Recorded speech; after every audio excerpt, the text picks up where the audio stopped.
Chapter 203. That afternoon, in the corner of the garden that was emitting a fresh aroma, Colored Glaze and Ryudo accompanied Yunyan to eat while telling her what they had found out. No, it can't be, right? That association is a place like that? After knowing what kind of strange place her mother had entered, Yunyan couldn't help but cover her mouth and reveal an expression of disbelief. Although she didn't agree with her mother following the Great Beauty Association and making herself like an American, she didn't think that there was such a complicated situation behind it. Although senior sister Yunyan was relatively naive and didn't participate in these strange matters, she could tell that this bullshit association definitely didn't have good intentions. If her mother, Zhenqin, stayed there for too long, something would happen sooner or later. In a moment of desperation, Yunyan picked up her phone and shouted, "No, I'll call my mother to withdraw from the association right now." But before Yunyan could dial that familiar number, Ryudo gently pressed down on her hand. "Ryudo? If you call your mother now and tell her about this, do you think she'll believe you?" After hearing Ryudo's words, Yunyan was first stunned. Then she sighed deeply. Indeed, as Ryudo said, Zhenqin wouldn't pay attention to such guesses and deductions without evidence, even if she told her. There was even the risk of alerting the enemy. After all, up until now, the Great Beauty Association hadn't done anything bad. They just took members normally and promoted American culture normally. They didn't have any responsibilities. Thinking of this, Yunyan couldn't help but sigh. Is there really nothing we can do? Do we have to wait until something happens to them before we can do anything to them? That's the case for now. But Yunyan, I want to know what your father's attitude is about this. This is very important. Father, he doesn't really understand mother's passion for the Great Beauty Association, but father has always respected mother, so he won't interfere. Then, can your mother interfere with some of your father's decisions? As a member of Dark Crow, he has a lot of say in many things. Colored Glaze asked without hesitation, even though Yunyan mentioned some very special terms, as if she believed that Yunyan naturally knew what Dark Crow was. However, Yunyan scratched her head. "I'm sorry, what's a Dark Crow? I've never heard of this term before." Yunyan then looked at Ryudo. Ryudo also shook his head, indicating that he didn't know what a Dark Crow was. Hearing this, Luli slapped her forehead and asked in disbelief, "It can't be? Both of you? All right, let's start with Yatsuki." "Yatsuki? What's that?" Yatsuki is a secret society, and it is the oldest secret society in the history of this country. It is also the core that truly controls this country. What? Hearing this, Ryudo and Yunyan couldn't help but widen their eyes. After all, this was simply too sensational. A secret society was actually the core that controls the entire country? Of course, looking at the world, it wasn't that there weren't similar secret societies. The more well-known one was the legendary Freemasonry. Freemasonry was the main force behind the government and political parties of Western countries. It was called the shadow government. It was said that there were many famous people among the members of the Freemasonry, such as presidents of America, governors, justices, world-class rich, etc. The power of this society was said to be enough to affect every corner of the world. In the distant island country of the East, a similar huge society was the Yatsuki that Colored Glaze mentioned. This secret society was said to have started in 660 BC, when the first emperor, Kidney Marshal Emperor, ascended the throne. Yatsuki was originally a small group formed by many nobles. Later, they gradually recruited members to expand their sphere of influence, until modern times even became a real shadow government that truly controlled the island country. The structure of Yatsuki is divided into 3 levels. The highest level is Golden Duck, which has been fixed for generations by the leaders of religious, political, and military circles. But after World War II, Japan was not allowed to have an army, so it was changed to the leaders of the business world. Speaking of this, Luli casually picked up a pen and carefully wrote on the tablecloth that was spread out on the table. The second level is known as the Dark Crows. There are 12 members in this level, and they will be selected from the current political elites, noble families, and business giants. Senior Sister Yunyan's father, Gongxi, and my mother, Rui Hui, are all members of the Dark Crows. Mrs. Rui Hui is also a member of Yatsuki. This kind of thing wasn't mentioned in the game. After hearing that name, Ryudo couldn't help but gasp because this was something he didn't expect. After all, in Red Album 2, No Survivors, as a player, the protagonist could only see the side of the game. There were many things hidden under the surface that he didn't know. However, in the second half of the game, after Ayam led her Tenma group to openly rebel, it was said that hundreds of missiles blew up a lot of high and mighty old men. Now that he thought about it, it was probably referring to the people of Yatsuki. While Long Do was pondering, Lu Li finally wrote, "The third level structure is Last Feather." The number of people has changed from about 1,000 at the peak to more than 600 now. Basically, they are all well-known big politicians, big bosses, or famous scholars, scientists, artists, lawyers, and so on. After finishing, Colored Glaze's tablecloth was already filled with words. She had also drawn a pyramid structure with 3 levels, which symbolized the power of Yatsuki. I see. As expected of the legendary secret society, it's quite exaggerated. After listening to Colored Glaze's explanation and her writing, Ryudo couldn't help but sigh. Golden Duck, Dark Crow, Last Feather. These 3 levels of Yatsuki basically included the upper echelons of Japan's elite forces. Although there were only 600 or 700 people, their influence was stronger than the remaining 100 million people. Colored Glaze used the phrase, "This society controls the core of the country" to describe it, and it wasn't wrong at all. Thinking about it, Kaneshiro Rui and Tsukujiri Kyoji were basically at the level of a tyrant. But in Yatsuki, they were only members of the Dark Crow in the middle level of Yatsuki. In other words, there were 10 other members of Yatsuki who were on the same level as them. Even without looking at the 3 Golden Duck at the top and the hundreds of Last Feather at the bottom, just the 12 members of the Dark Crow at the middle level were already terrifying enough. At this moment, Ryudo finally understood what kind of organization he was fighting against, and what kind of organization Tenmu Ayam was fighting against. From a certain perspective, Ryudo and Ayam actually had the same enemy, Yatsuki. After all, if Ryudo wanted to destroy the vegetarian king system, it would be useless to convince the Kamiyoshi. His enemy wasn't the Kamiyoshi, but the Yatsuki behind them. Especially in the Golden Duck at the top level, there were 2 big shots in the religious and political world, the Shinto Lord and the Inner Cabinet Prime Minister. The vegetarian king system passed down by the Kamiyoshi was, in essence, to serve the Shinto Lord and the Inner Cabinet. It was a method passed down from ancient times to strengthen the lower level of management. In the name of God, they ruled the lower level, and humans took over the position of God. Therefore, the existence of the Kamiyoshi was a sign that the upper level gave their own people the right to take over the position of God. It was a sign that made everyone obey. Therefore, it was almost impossible to abolish the vegetarian king system, and that would be destroying the Golden Duck reputation. As long as the Golden Duck still existed, they could even eliminate the current Kamiyoshi and replace them with other people who were willing to carry out the vegetarian king system. In any case, it was fine as long as they were called Kamiyoshi.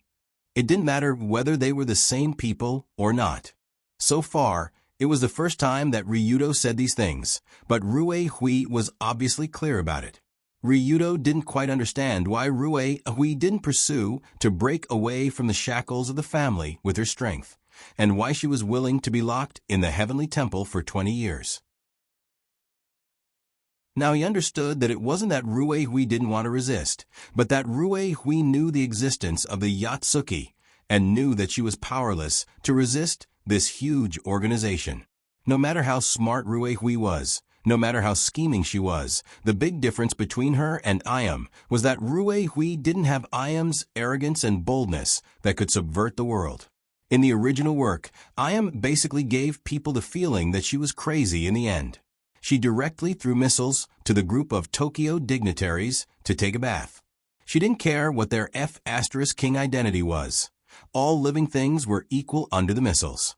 From this point of view, the Yatsuki wasn't invincible. Ayam successfully killed them, proving that as long as she found the right opportunity, there was a possibility of winning.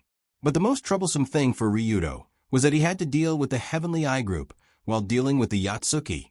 After all, when Ayam randomly threw missiles in a period of time, she wouldn't deliberately avoid Ryudo and the Rulon group. She would blow up everything that needed to be blown up. However, these things didn't have much to do with Ryudo for the time being. At present, he still had to focus on the Emperor siblings and the Great Beauty Association.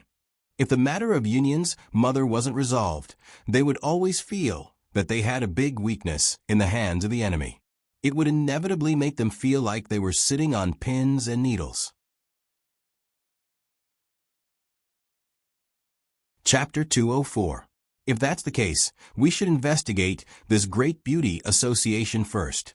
At the same time, we should start with Union's mother.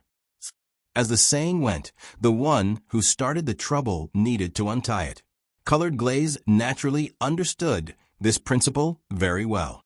Currently, the rope around Ryudo and the others' heads was Union's mother, Genshin. If they wanted to unravel this trap, they had to investigate what the Great Beauty Association was up to. They also had to start with Genshin. If he didn't figure out why Genshin joined the Great Beauty Association and why she trusted those people so much, it would be very difficult to pull her out of there. At this time, they especially couldn't use violence. Otherwise, it would only make the victim fall deeper and deeper, making Genshin even more determined to join the Great Beauty Association. Instantly, Ryudo rubbed his chin. Investigating the association can be left to Sensible and Gao Yuan. As for Union's mother, let's go see for ourselves after school. See for ourselves after school?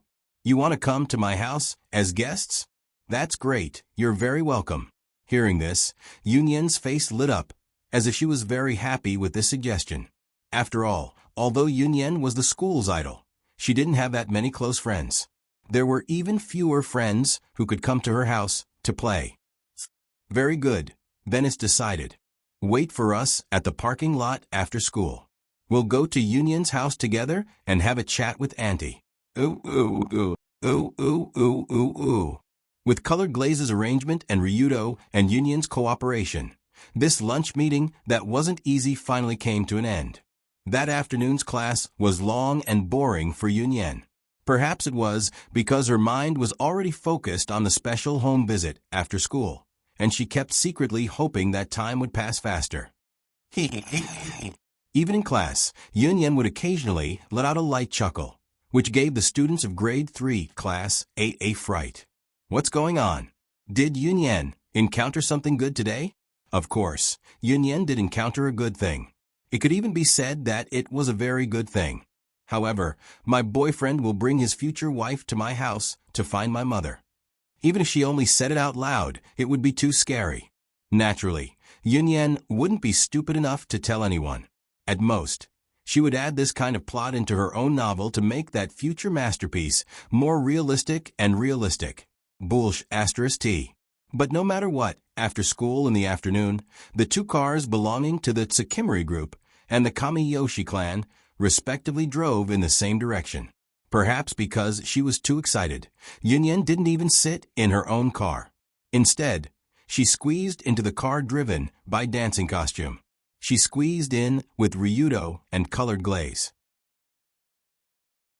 On the way, in the back seat of the car, Ryudo was enjoying the treatment of an emperor, because on both sides of him sat two beautiful girls, each with their own unique characteristics.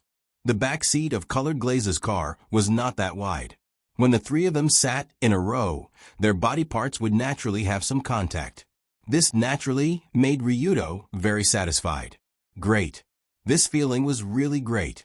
Now Ryudo was sandwiched by the shoulders and legs of the two beautiful girls, forming a state of two pieces of bread sandwiched between cheese. The soft touch and sweet smell was simply irresistible. After seeing the silly smile on Ryudo's face, Union couldn't help but ask, Ryudo, why are you smiling like this?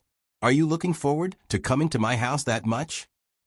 But before Ryudo could answer, Colored Glaze on the other side frowned in annoyance. I advise you not to delve too deeply into the answer. Eh. Why? Because this guy is an old pervert. His mind is only filled with strange things. After last night's spit-tongue-gate incident, Colored Glaze now had a great prejudice against Ryudo. She had already fixed his image in the realm of wretched old pervert. Strange things. Ah, is it that the H thing? Puffed. When Yunyan said that word openly, Colored Glaze couldn't help but turn around and spit on the car window next to her face. What's wrong with this woman's brain? Why isn't she embarrassed at all? Colored Glaze quickly took out a handkerchief to wipe her mouth and the car window. She smiled bitterly. Yunyan, you dare to say this in front of Ryudo. At this point, Colored Glaze glared at Ryudo, who was smiling foolishly, as if warning him not to laugh out loud. But as long as it develops into a boyfriend and girlfriend relationship, then isn't it normal to have intimate physical contact? This is human nature, and also an expression of love. This. Facing Yunyan's serious explanation, Colored Glaze didn't know how to answer for a moment. Yunyan's words were indeed reasonable. Humans were born with certain desires, and humans also relied on this desire to reproduce. This was a feeling that everyone had, and there was really nothing to be ashamed of. Especially after falling in love, it was normal for men and women to have physical contact with each other. After all, this was also a kind of expression of love. So when he heard these very reasonable words, Ryudo finally couldn't help but laugh out loud. What are you laughing at? Sorry, I thought of something happy. What's the happy thing? Just now, someone couldn't help but spit on the car window. Pa. In the next second, Colored Glaze suddenly pinched Ryudo's leg, but because his skin was too hard and Colored Glaze's strength was too weak, she almost didn't feel anything. Then she said sternly, don't think that just because Yunyan said so, you can touch us as you wish. Also, don't laugh. I didn't. Oh right, I don't know who forced their head yesterday. Puffed. Hey. Ahem, let's get back to the topic. That, you just said touch us. To what extent are you referring? It's not a question of what extent, it's just that you can't touch us when we don't let you touch us. Only when we let you touch us can you. Yunyan, can I touch your hand? Sure. Before she finished speaking, Ryudo held Yunyan's hand and shook it in front of Colored Glaze. Yunyan and Ryudo have been together for a while, so it was very natural for them to shake hands, although they didn't have time to do more intimate actions. Seeing Yunyan's cooperative action, Colored Glaze unconsciously took a deep breath to avoid being angered to death by this bastard couple. What did you say just now? I can't touch you when you don't let me touch you. Is that right? Puffed. You're too much. I've tolerated you for a long time. You still have the nerve to laugh. I really did get permission to touch you just now, and I didn't laugh. You were clearly laughing. You didn't even stop. Miss Colored Glaze, I have the quality and dignity of a team leader. So no matter how funny things are, I won't laugh unless I can't help it. You. Just when Colored Glaze was about to bite him in anger, the car finally successfully arrived at the destination and temporarily stopped the flirting in the car. Just like Colored Glaze, who got a Kamishiro villa for her family in the port area to make it convenient for her to go to school, the Tsutsumira Betsuin that Ryudo went to was actually not Yunyan's home. Her parents were also afraid that it would be troublesome for their daughter to go to school, so they deliberately got a house near the school. And Yunyan's home, Tsutsumi Villa, was located in Tokyo's Setagaya, about 20 kilometers away from the city center. Setagaya was the most representative residential area of the rich in Tokyo. Almost all the houses in the area were independent, without the oppressive feeling of modern high-rise buildings. The design was more comfortable, and it was called the world's top mansion. It was understood that most of the people who lived in this area were famous entrepreneurs, big-name stars, and cultural celebrities. After all, the houses were particularly expensive, so as long as they lived in this area, they would be associated with the rich. But even if this was the area of the rich, the big house where the chairman of Tsutsumi Group lived was very special and very eye-catching. The mountain path in the suburbs closest to the north of Setagaya was full of all kinds of flowers and green quilts. Because this area was a little far from the city center, there were very few cars and pedestrians around. At this time, Ryudo's car had even reached a higher position halfway up the mountain. When Ryudo got out of the car and looked into the distance, he couldn't help but feel a little shocked even though he had experienced a lot of wind and rain. Because there a huge, luxurious Western-style building that seemed to be the residence of a royal family was quietly standing there. The size of the building made it difficult to associate the word home with the word. It looked like some kind of hotel or resort. Indeed, after all, the facade of this Tsutsumi villa building was paved with various natural stones. It looked layered, and it covered an area of more than 2,000 square meters. There were more than 20 bedrooms, 12 parking spaces, a huge endless swimming pool, a tennis court, a private theater, and other facilities.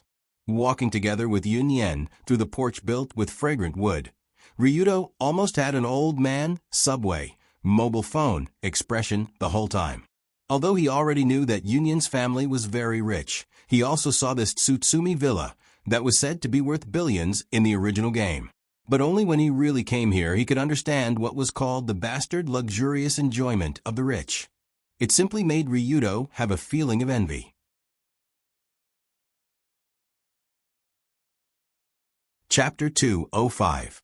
However, no matter how luxurious the villa was, Yunyen didn't have any special feelings about it. After all, this was her home. She had grown up here. It would be strange if she had any special feelings about it. Young mistress, you're back. Are these two your friends? After Ryudo and Colored Glaze followed Yunyen into the lush green courtyard that presented nature and modern luxury, an elegant old butler came over and bowed to the three of them. Unlike the butler in Kamiyoshi, the butler in the Tsukumi family didn't have a cold and aloof temperament. Instead, he made people feel comfortable, like they were bathing in the spring breeze. Yes, mother is home, right? I'd like to introduce a friend to her. She was, but young Mistress Jinchin received a call a few minutes ago and left in a hurry. She said she was going to a gathering with friends. She should be back around 7 or 8 at the earliest. Call? Gathering? Friends? When she heard these words, Yunyen couldn't help but recall the gatherings that the Great Beauty Association often held. Her expression instantly turned sour. However, the more troublesome thing was that Jinchin wasn't home. Wouldn't that mean that Ryudo and Colored Glaze had made a wasted trip? It was only 4 in the afternoon. Originally, Ryudo and Jinchin didn't plan to stay here for too long. They planned to chat with Jinchin and find out more about her, pretending to be interested in the Great Beauty Association, and get ready to go home. However, Jinchin would only be back around 7 or 8 at the earliest. If they chatted with her again, they didn't know how long it would take. Therefore, Yunyen turned around and said awkwardly, "I'm sorry. Why don't you have dinner here tonight? Or just stay here? How about that?"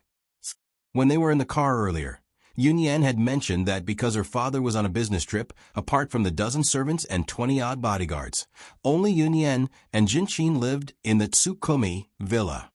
It was quite lonely. Therefore, when she heard that Colored Glaze and Ryudo were living together, she thought of running away from home to find them.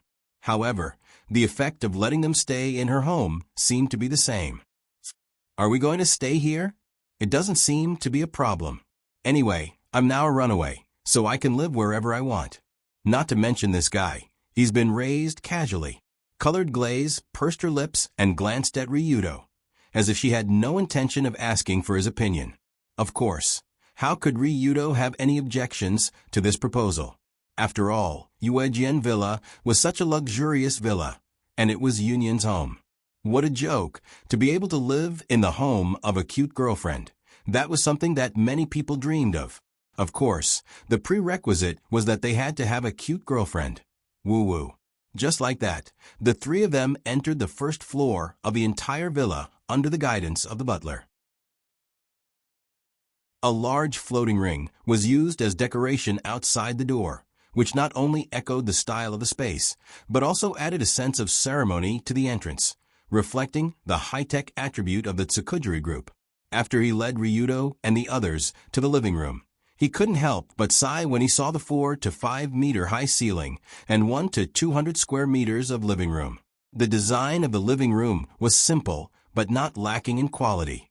It used white marble, transparent glass, and a black chandelier like an art installation, which added a luxurious atmosphere to the space. However, no matter how luxurious the living room was, it was still just a living room, and it still couldn't help them pass the time. Right now, it was only 4 o'clock, and there were still more than 2 hours before dinner, so they had to find something to do. Yunyan, do you have any entertainment in your house? It's good to pass the time. There's a home theater, spa, gym, study, bar, tennis court. Okay, you're telling me the names of the dishes. Then, other than reading and writing novels, what do you like to do the most?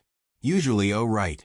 How about we go to the swimming pool? My swimming pool is really fun. Swimming pool? Is it the endless swimming pool I saw just now? It seems to be pretty good. The endless swimming pool was a swimming pool with no borders as its design effect.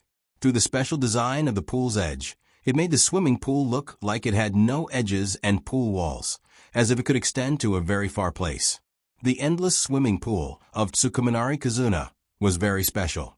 Its size almost surrounded the building area, which meant that the horizontal swimming pool area was as exaggerated as thousands of square meters. You could even play electric hoverboards in it. And, according to Yunyan's introduction, there was a water directional laminar flow system in the pool. The pool water could be set to flow with or against the current, so that the effect of swimming forward without having to change directions was similar to the principle of a treadmill. Although Ryudo didn't particularly like swimming, he was still quite interested in such a special swimming pool. The most important thing was that he could also see Yunyan and Colored Glaze's swimsuits. Before the arrival of summer and before everyone had plans to go to the seaside, it was very difficult to see the swimsuits of these two beauties. However, at this time, senior sister Yunyan took the initiative to suggest this. Only a fool would refuse. However, Colored Glaze refused without hesitation. It wasn't because she was a fool, but because this unlucky woman was afraid of water. When she heard that they were going to the swimming pool, and such a big swimming pool, Colored Glaze shook her head like a rattle drum. No, I'm afraid of water the most. I have a psychological shadow of water since I was a child. Psychological shadow? When did you fall into the water? Something like that. It's just that when I was young, my mother was in the mood to personally help me bathe. Then, the bathtub at home was too deep. She slipped and threw me into it and drank to her heart's content. When she thought of the tragedy, Colored Glaze couldn't help but roll her eyes. And when Ryudo thought of Mrs. Ruehue holding the little Colored Glaze to take a bath, but slipped and threw the baby in the bathtub, he couldn't help but laugh. Huffed. You laughed again, bastard. I'm not talking to you anymore. Humph. After this, Colored Glaze couldn't help but leave angrily. She ran to the study not far away to read some books to pass the time, leaving Ryudo and Yunyan here. Yunyan looked at the direction where Colored Glaze ran and asked with a smile. She ran away, then we go. Go change now. Okay, I didn't expect Ryudo to like swimming so much, although I like it too. Yunyan showed a gentle smile when she heard this, as if she didn't care whether Ryudo liked swimming or other things. In this way, the two went to the changing room to change their swimsuits and prepared to swim in the huge swimming pool. As a boy, Ryudo changed his clothes very quickly. After entering the changing room, he directly took off his shirt and changed his pants into swimming trunks. He was ready to go at any time. After changing into his swimsuit, Long-Do went to the endless swimming pool outside the courtyard alone and looked at the endless city scenery in front of him. Originally, the rich area in the Setagaya district was almost all bungalows and villas, and it was difficult to find high-rise buildings. In addition, the Tsukuminari Villa was built in the mountainside area with the highest terrain, so there was almost no obstruction at a glance. He could see the blue sky and the distant edge of the city. White lounge chairs were set on the edge of the pool, allowing people to lie there and rest at any time. If combined with the warm sun and a glass of ice cola, it was simply the best place to enjoy leisure time. However, just as Long-Do got into the pool and soaked in the clean and clear water, a beautiful figure walked over to his side in a natural manner. Tap, tap, tap. After hearing the footsteps of the flip-flops at the edge of the pool, Ryudo knew that Yunyan was here. Thus, he hurriedly turned his head and greeted, "Yunyan Shueji, Originally, Ryudo planned to greet his girlfriend, but the moment he saw the figure at this time, his eyes widened as if he had never seen such a beautiful scenery. The vast mountainside scenery and the city skyline just now were nothing in front of Yunyan's graceful figure at this time. Because she needed to swim, Yunyan naturally wore a swimsuit. Moreover, she was not wearing an ordinary one-piece swimsuit, but a more daring bikini that completely emphasized the graceful curves of women. This was a classic light white bikini with a seashell edge. The slender belt went around the back and was tied around the swan-like slender neck. The waist of the swimsuit was tied with a unique white bow, allowing people to naturally notice the soft lines around the bow. At this time, Yunyan's brown wavy hair was tied into a high ponytail, which looked very young and energetic.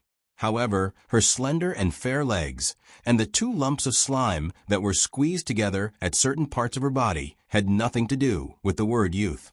Instead, it made one think of her as being charming and something else. Sorry to keep you waiting. It seemed that she was very satisfied with Ryudo's attitude when he saw her swimsuit. Yunyan had a victorious smile on her face. In fact, when she swam at home, Yunyan wore a very conservative one-piece swimsuit. The reason why she deliberately changed into a bikini this time was that Yunyan wanted to show her boyfriend her most beautiful side. A woman's body is a powerful weapon for men.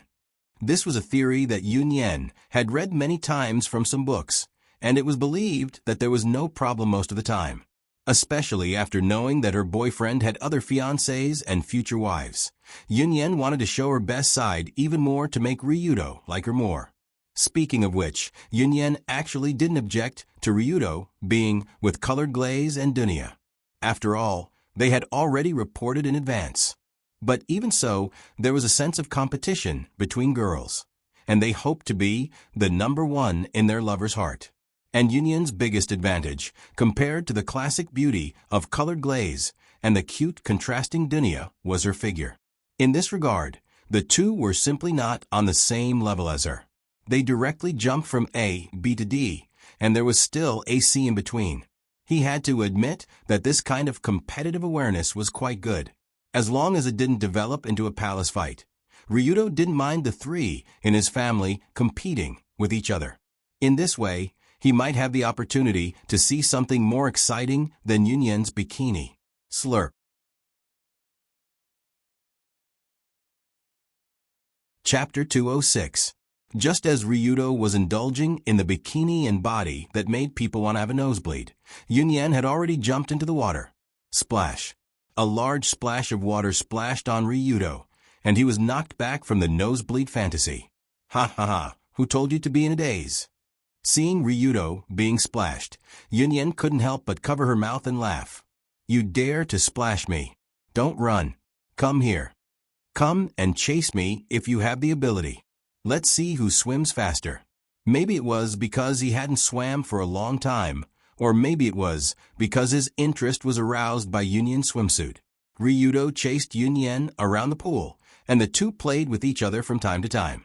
After playing for a while, the two leaned on the edge of the pool, looking at the vast horizon in the distance, and chatting with interest. Seeing that it was almost 6 o'clock, Longdo suddenly remembered and asked, "Speaking of which, when your mother comes back later, will she find me an eyesore?" Well, she should have heard of my name, right? It's not that Ryudo boasted, but there should be very few people in Yodo who don't know his name. After all, this is the #1 stinky rogue in the world. Puff. Yunyan smiled when she heard the words. You didn't realize that your reputation is bad until now, right? But you can rest assured that I usually mention you in front of my father and mother. You. How did you introduce me? I just said that you are a good person, and you have good accomplishments in literature. It's nice to be friends with you. What was your parents' reaction? They didn't call the police on the spot, right? They didn't call the police. They just repeatedly reminded me not to get too close to male classmates. But I didn't seem to care about this sentence. Speaking up to this point, Senior sister Yunyan looked at the arm she was hugging and revealed a mischievous smile. Because the two were chatting together, Yunyan also hugged her boyfriend's arm in the water, like a pair of lovers with a good relationship. However, this action made Ryudo a little exciting. The smooth jade-like skin was especially moist due to the flowing water in the swimming pool. It stuck to Ryudo's arm. Half of the slime also quietly stuck to his arm and even changed its shape. This was the first time in Ryudo's life that he had experienced this kind of smooth and soft feeling. It was many times more exciting than when he hugged the colored glaze last night. Colored glaze in the study. Achoo. Although Ryudo had lost his first kiss, he was still an innocent young man. How could he resist such temptation? Thus, he couldn't help but swallow his saliva, and his face turned slightly red. After noticing the young man's embarrassment, Yunyan was not shy. Instead, she quietly stuck her head close to Ryudo's ear and asked, "What's wrong? Are you shy?" Hee hee. The girl's gentle voice gently echoed in his ear. That kind of exciting feeling made Ryudo unable to stop. He could only take a deep breath, turned his head, and whispered to Yunyan, "If this isn't your home, you'll know what it means to invite trouble." Originally, Ryudo only wanted to scare Yunyan, who would have thought that she would laugh and say, "Aya, so what if it's my home? Isn't that more exciting?" Okay, I forgot that she's such a woman. Seeing that pretty face that was sparkling with little stars because of excitement, Ryudo finally pulled her into his arms and kissed those rosy red lips. Compared to the unexpected kiss with a colored glaze last night, this time, Ryudo and Yunyan were obviously more active. Or it could be said that he was seduced more actively. After being kissed, Yunyan first moaned emotionally. Then she reached out and hugged her boyfriend's neck and responded enthusiastically. As the two hugged each other, the cool pool began to fill with a blazing aura. Even the flowing water was stained with a wonderful color and smell, making people feel a little shy. From the beginning, Ryudo had somewhat forgotten that Yunyan was actually a very bold woman. Moreover, she was originally a very active woman. She was also the only carnivorous female lead in Red Album 2, No Survivors. Once a carnivorous woman saw someone she liked, she would take the initiative to express her love like a hungry tiger pouncing on its prey. She wouldn't be hesitant and would do what she should do. This type was very focused on carnal desires and enjoyment. Because their personality was similar to carnivorous animals, they were called carnivorous, corresponding to herbivorous. But when most people saw Yunyan, they probably couldn't imagine that she actually had such an active and passionate personality. After all, in terms of appearance, Yunyan belonged to the kind of gentle and virtuous appearance, which should make people think of a more conservative, more traditional woman. But in reality, that wasn't the case. In the original plotline, Yunyan was the only female lead who dared to rebel against her family, against her parents, and even against the world. Because she didn't want to follow the future career that her parents had decided for her, she pulled the main character away from home and ran across Japan to avoid capture.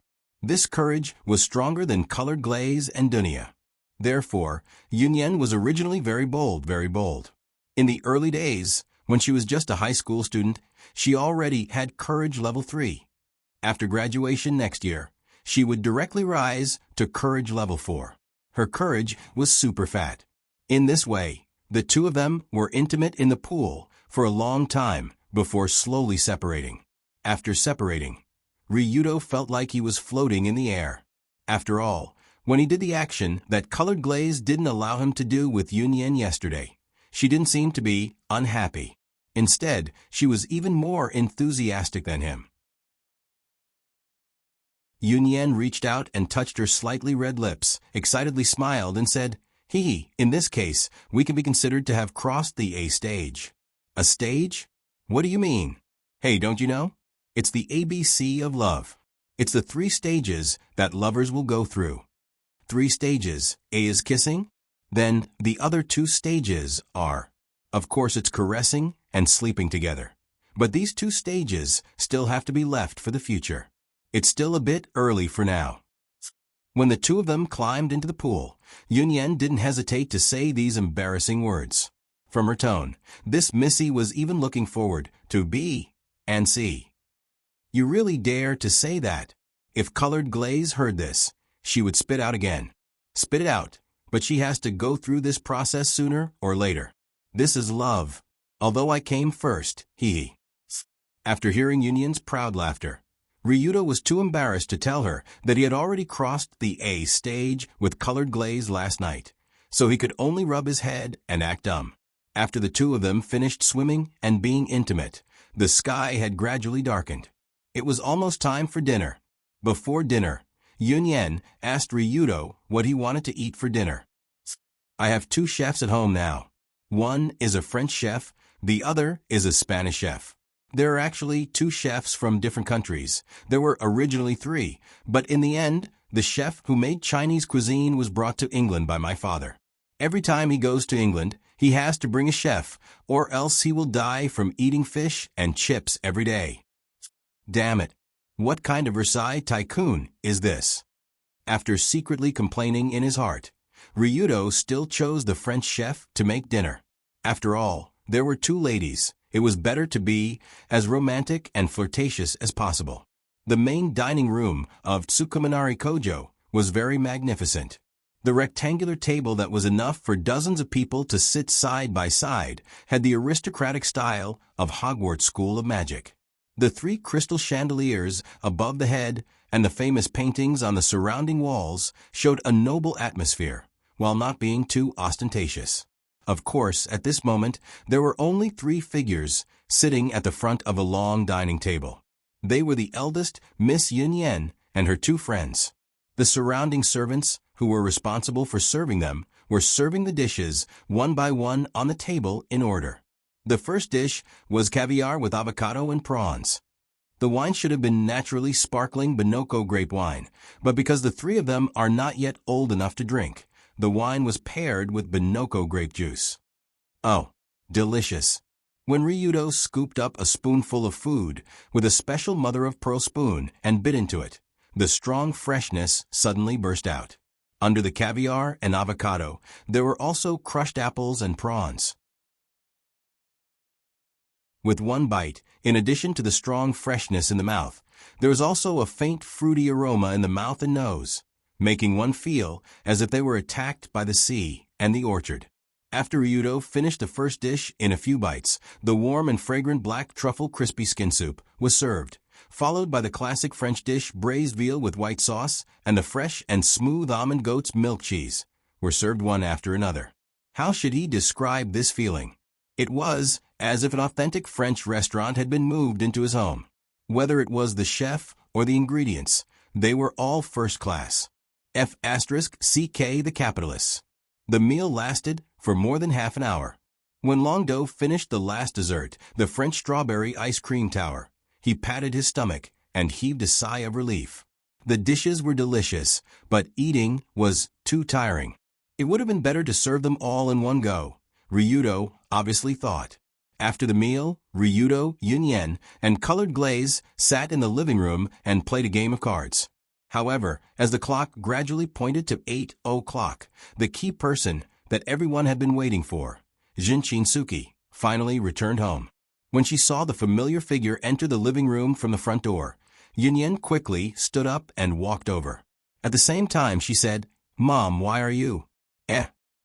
Yunyan originally wanted to ask, "Mom, why are you back so late?" but she suddenly froze in the middle of the sentence. Because when Yunyan saw her mom coming back, she also brought a very bright, handsome, and tall foreigner with her. This was something that Yunyan never expected.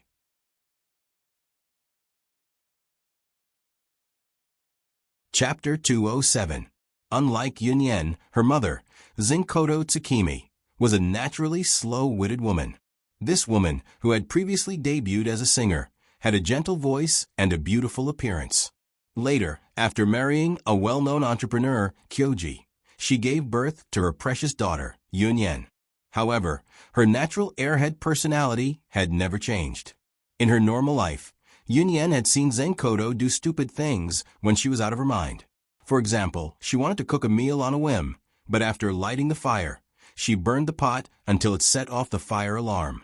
Or she tidied up her clothes and threw them into the trash can. But even so, Yunyan didn't expect Zenkoto to bring home a young man in his 20s in the middle of the night. Wasn't this too strange? This guy is... Whom? It's him? But the moment Ryudo saw the foreigner, he frowned and a trace of killing intent appeared in his eyes. Although it was Yunyan's first time seeing this guy, Ryudo had seen this man more than once in the original plot of the game, John Teddy. Judging from his appearance, this guy was a typical American male. His blonde hair was styled very elegantly, and his well-tailored suit revealed his burly and muscular body. He always had a sunny and handsome smile on his face, and he always looked energetic. The reason Ryudo knew this foreigner was because he was Yunyan's suitor in the original plot. He was a minor antagonist similar to the original Ryudo Kiryu. If the antagonist in the Colored Glaze arc who wanted to fight for the female lead was the original Ryudo Kiryu, then in the Yunyan arc, this foreigner was a similar character. On the surface, this guy looked like a sunny young man, hardworking, honest, and wealthy. However, in reality, he was a scumbag who fooled around everywhere.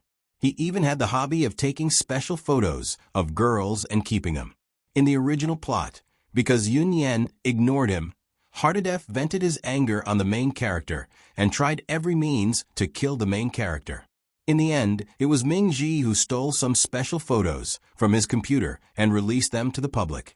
Only then was this scumbag thrown into jail, where he lived a life of picking up soap every day. But why was John here? Didn't Jinshin attend the gathering of the Great Beauty Association? Wait, could it be? Just as Ryudo was thinking about John's relationship with this matter, Yunyan asked curiously, "Mom, who is this gentleman?" "Ah, this young man's name is John.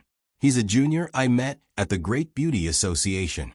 He said that he was interested in several oil paintings in our collection, so I brought him here to have a look." After introducing them to her daughter with a smile, Jinshin looked at Ryudo and Colored Glaze, who were standing not far away, and blinked in confusion. Jinshin had obviously seen this Kamiyoshi's daughter before, but she couldn't seem to recall who she was. And so, Colored Glaze walked over and greeted her. "Hello, Aunt Jinshin. I'm Colored Glaze, Kamiyoshi's daughter. Do you remember me?" Colored Glaze. "Oh, I remember now. You're Rue Hui's daughter." After realizing that she was the daughter of that old friend of hers, Jinshin looked this young lady up and down and said with a smile, "You've grown so big without me noticing. Children grow up so quickly." "Actually, we just met 3 months ago. Is that so? Look at my memory." Jinshin patted her head with a smile, not at all realizing how speechless her words sounded. However, just as Jinshin and Colored Glaze were chatting, Hardedef fixed his collar and walked up to Yunyan with his head held high. He extended his hand in a friendly manner and revealed a smile that he thought was full of charm. "Hello, Miss Yunyan. I heard a lot about you when I was chatting with Aunt Jinshin at the Great Beauty Association. I'm looking forward to your guidance in the future." Hardedef's every action was as elegant as possible, combined with his very American-style charm. His youthful appearance was very impressive. In the past, he had used this trick to trick many girls. Hello. However, Yunyan obviously wasn't very good at dealing with people like this. She looked at Hardedef's outstretched hand and revealed an awkward expression. But before Yunyan could think of an excuse to avoid shaking hands with this foreigner, Ryudo walked over with a smile and shook Hardedef's outstretched hand up and down. "Hello, hello. Nice to meet you." Ryudo had a friendly smile on his face, but it made Hardedef speechless. This guy is there such a person in the living room?" From the moment he entered the door, Hardedef's eyes had been focused on Yunyan. He didn't even look at other people, so he didn't realize Ryudo's existence until now. "Look at the atmosphere, stinky brat, who wants to shake your hand." After cursing in his mind, Hardedef still asked with a smile on the surface, "Hello, hello. May I ask who you are, Yunyan? Speaking of which, where did I put those oil paintings?" Mr. Hardedef is very interested in those things. Just as Ryudo was about to introduce himself, Jinshin, who had finished chatting with Colored Glaze, shouted at Yunyan with a puzzled expression. Oil paintings. Are you referring to the ones you rolled up and placed under the table leg? They seem to be in the study. I'll go get them with you. As if she had a good understanding of her mother's nature, Yunyan nodded at Ryudo and quickly left. She clearly didn't want to deal with this foreigner named Hardedef. From the moment he entered the door, he had been looking at Yunyan with an undisguised gaze. This made Yunyan feel very uncomfortable, as if she was being stared at by some strange dirty thing. Now that she had the chance to run, she would run. When Jinqin and Yunyan left the living room, Colored Glaze went somewhere and only Ryudo and Hardedef were left in the living room. The situation changed. TSK. Humph. Hardedef first curled his lips, then snorted coldly and shook off Ryudo's hand. At the same time, he took out a handkerchief from his chest and wiped that hand. After wiping it, Hardedef threw the handkerchief into the trash can next to him, and then looked at the stinky brat standing in front of him with a condescending gaze. 17? Around 16? This brat should be Yunyan's friend. Or her boyfriend. In short, I'll test him first. After throwing away the handkerchief, Hardedef stood in front of Ryudo and sneered condescendingly. Kid, you're a high school student? What do you want? I'm a top student who graduated from the University of Pennsylvania. Have you heard of the University of Pennsylvania? Never heard of it at all. Then have you heard of my family's Teddy Corporation? My father is one of the top 500 companies in the world, and he is one of the richest people in the world. He has 100,000 employees under him. That's amazing. Will he give me money? Seeing Ryudo's completely indifferent and even a little strange expression, Hardedef couldn't help but sigh. It couldn't be helped. This stinky brat didn't seem to understand human language, so he had to make it clearer. So he shook his head and said righteously, From your actions just now, you're interested in Ms. Yunyan, right? I advise you to give up this idea. Why? Because she's the woman I want. None of the women I want can leave. Oh, why? Why? Because of this. Hardedef reached out and pointed at his face. No one knew what he was trying to say. I don't understand. Can you give me something from the world of the living? Phew, you're so dumb. Did you see my face? Am I handsome? Am I sunny? The typical look of a movie protagonist. Understand? You still don't understand? Have you seen a movie? The main characters in the movie are all people like me. An American hero like me is responsible for saving the world. I'll always stand at the center of the stage. It's the same in reality. This is the natural order of things. John shrugged as he spoke, his tone revealing a sense of superiority that seemed to be innate to him. Hardedef wasn't mocking Ryudo on purpose, but he knew it from the bottom of his heart. As an American, he was instilled with the concept that everyone else was supporting characters. Only the Americans were the main characters. Only they were allowed to be the main characters. An East Asian brat like Ryudo didn't deserve to stand at the center of the stage in Hardedef's opinion. He could only dance in the corner. If this guy really wanted to overstep his boundaries and run to the center of the stage to fight for a spot, Hardedef would represent God to give him a punishment filled with justice and freedom, so that he would know who God was protecting. Just as Hardedef aggressively announced his main character declaration, Jinqin walked over with the oil paintings that she had just pulled out from under the table. She called this outstanding young man from the Great Beauty Association over. Until Hardedef left, Ryudo only looked at him as if he was looking at a clown. He was so calm that it was incomprehensible. I thought you would directly attack him. You're not angry at all? This isn't like you. At this time, Colored Glaze walked out from behind a screen and looked at the bastard who was hypocritically praising how precious Jinqin's oil paintings were. Rotten person, rotten to the bone. Trash of the world. Colored Glaze obviously heard the conversation just now, so that was the extent of her evaluation of Hardedef. After all, what he said just now was too much. He didn't even treat others as humans. But what surprised Colored Glaze was that Ryudo didn't fight back. Instead, he was indifferent to the words that even made Colored Glaze angry. But in the next moment, Ryudo's face revealed a bright smile. He replied with a smile, "Angry? Why would I be angry? Have you seen anyone angry at a dead person?" Dead person? What you mean is... Instantly, Colored Glaze understood why Ryudo wasn't angry. Didn't he boast that he was chosen by God? Then let's see if the God he talks about can protect him and let him live through tonight.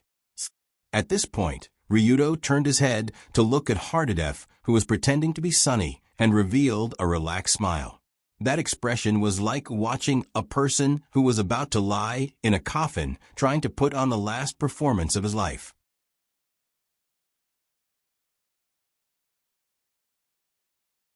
Chapter 208. Are you planning to kill him tonight? Isn't this a bit too much? After understanding Ryudo's meaning, Colored Glaze couldn't help but frown slightly. Colored Glaze wasn't a saint who opposed killing, but she believed that killing indiscriminately wasn't a good thing. At least from the current situation, although John's mouth was foul, his character was bad, and he didn't know what to do. He didn't deserve to die. Colored Glaze felt that sentencing him to death just because of his foul mouth towards Ryudo and his desire to pursue Yunyen was a bit too much. After all, with Yunyen's god-level charm, her suitors could be said to be everywhere. If Ryudo killed a suitor, wouldn't he become a homicidal maniac like I am? He didn't just simply pursue Yunyen and provoke me. Sensible once said that there was a bastard called John Teddy who specialized in deceiving women, and he also collected some special photos. It should be him. This person deserves to die. Although Sensible hadn't actually investigated John, Ryudo's words were true. After all, he was a transmigrator and had some understanding of most of the characters that appeared in the plot. In the history of John Teddy, this scumbag, there were at least dozens of girls that he defiled and took photos of. The most exaggerated was that there were even a few girls that didn't submit to him that were killed by John using various methods. The reason for John's evil habit was very simple. It actually stemmed from his sense of superiority. I'm an American, I'm a superior. The meaning of life for you East Asians is to be plundered by me, to be conquered by me. This is God's charity to you. This evil thought was deeply ingrained in John's heart, so much so that when he met a girl that didn't want to be plundered by him, it was as if he was severely insulted and had a strong killing intent. Kill, kill, kill. You're just a lowly person, yet you dare to reject the charity of a superior person. She must be a demon. She should go to hell. After listening to Ryudo's description, even Colored Glaze couldn't help but cover her mouth in disbelief. How can this be? There's actually such a scumbag in this world. He's really a piece of trash that has broken through the limits of the lowest level. Do you still think there's something wrong with what I did? No problem. Colored Glaze nodded and explained, but he's also in the Great Beauty Association. Before we kill him, we have to dig out the relevant information. After learning that John was such an evil person, Luli couldn't help but wonder if his appearance in the Great Beauty Association was just a coincidence. Also, was it really just an accident that John got close to Andy Jinshin and took a fancy to Yunyen based on Jinshin's description? One should know that the Tsukudri Group was a large-scale high-tech company. The company's output was in the trillions, and it was a monster group that owned tens of thousands of patents. It was a technological overlord in the Far East. Most importantly, the Tsukudri Group wasn't listed. Most of the power was still in the hands of the founder, Kyoji. The entire company was basically under his control. Kyoji only had one daughter. After the couple passed away, this daughter would naturally be the only legal successor of this technological empire. In this case, the meaning of marrying Yunyen was completely different. After all, as long as he could convince Yunyen, he could obtain absolute control of the Tsukudri Group. Did John want Yunyen because of his own selfish desires? Or was there someone behind him who wanted to take over the Tsukudri Group? Or was it the Great Beauty Association that wanted to take over the Tsukudri Group? Thinking of this, Colored Glaze felt a chill run down her spine. It was as if there was an unexpected conspiracy behind this. She wanted to gather as much information as possible. But to be honest, Ryudo didn't care much about these conspiracies. He would just deal with whatever came his way. In fact, he only wanted John's life. After all, senior sister Yunyen was already Long Do's official girlfriend. It was really annoying for a foreigner like him to keep thinking about his girlfriend. Just based on this point alone, he deserved to die. And so on that night, a kidnapping case targeting John Teddy slowly began. Not long after, at the entrance of the Tsukujiri villa, Aunt Jinshin was sending off a guest. "Aunt Jinshin, you can drop me off here." John came to the door and turned to Jinshin with a smile. "Thank you very much for your oil painting. I'm very satisfied with it." Although it was just on the surface, John was indeed quite knowledgeable when it came to painting. He praised it so much in front of Jinshin, which made Jinshin feel that this young man was quite knowledgeable. "That's good. Come over when you're free." I will. See you next time." After the two members of the Great Beauty Association exchanged some pleasantries, John got into a car and slowly left with a few bodyguards following him. When Jinshin returned to the living room, she realized that Yunyen was sitting there alone.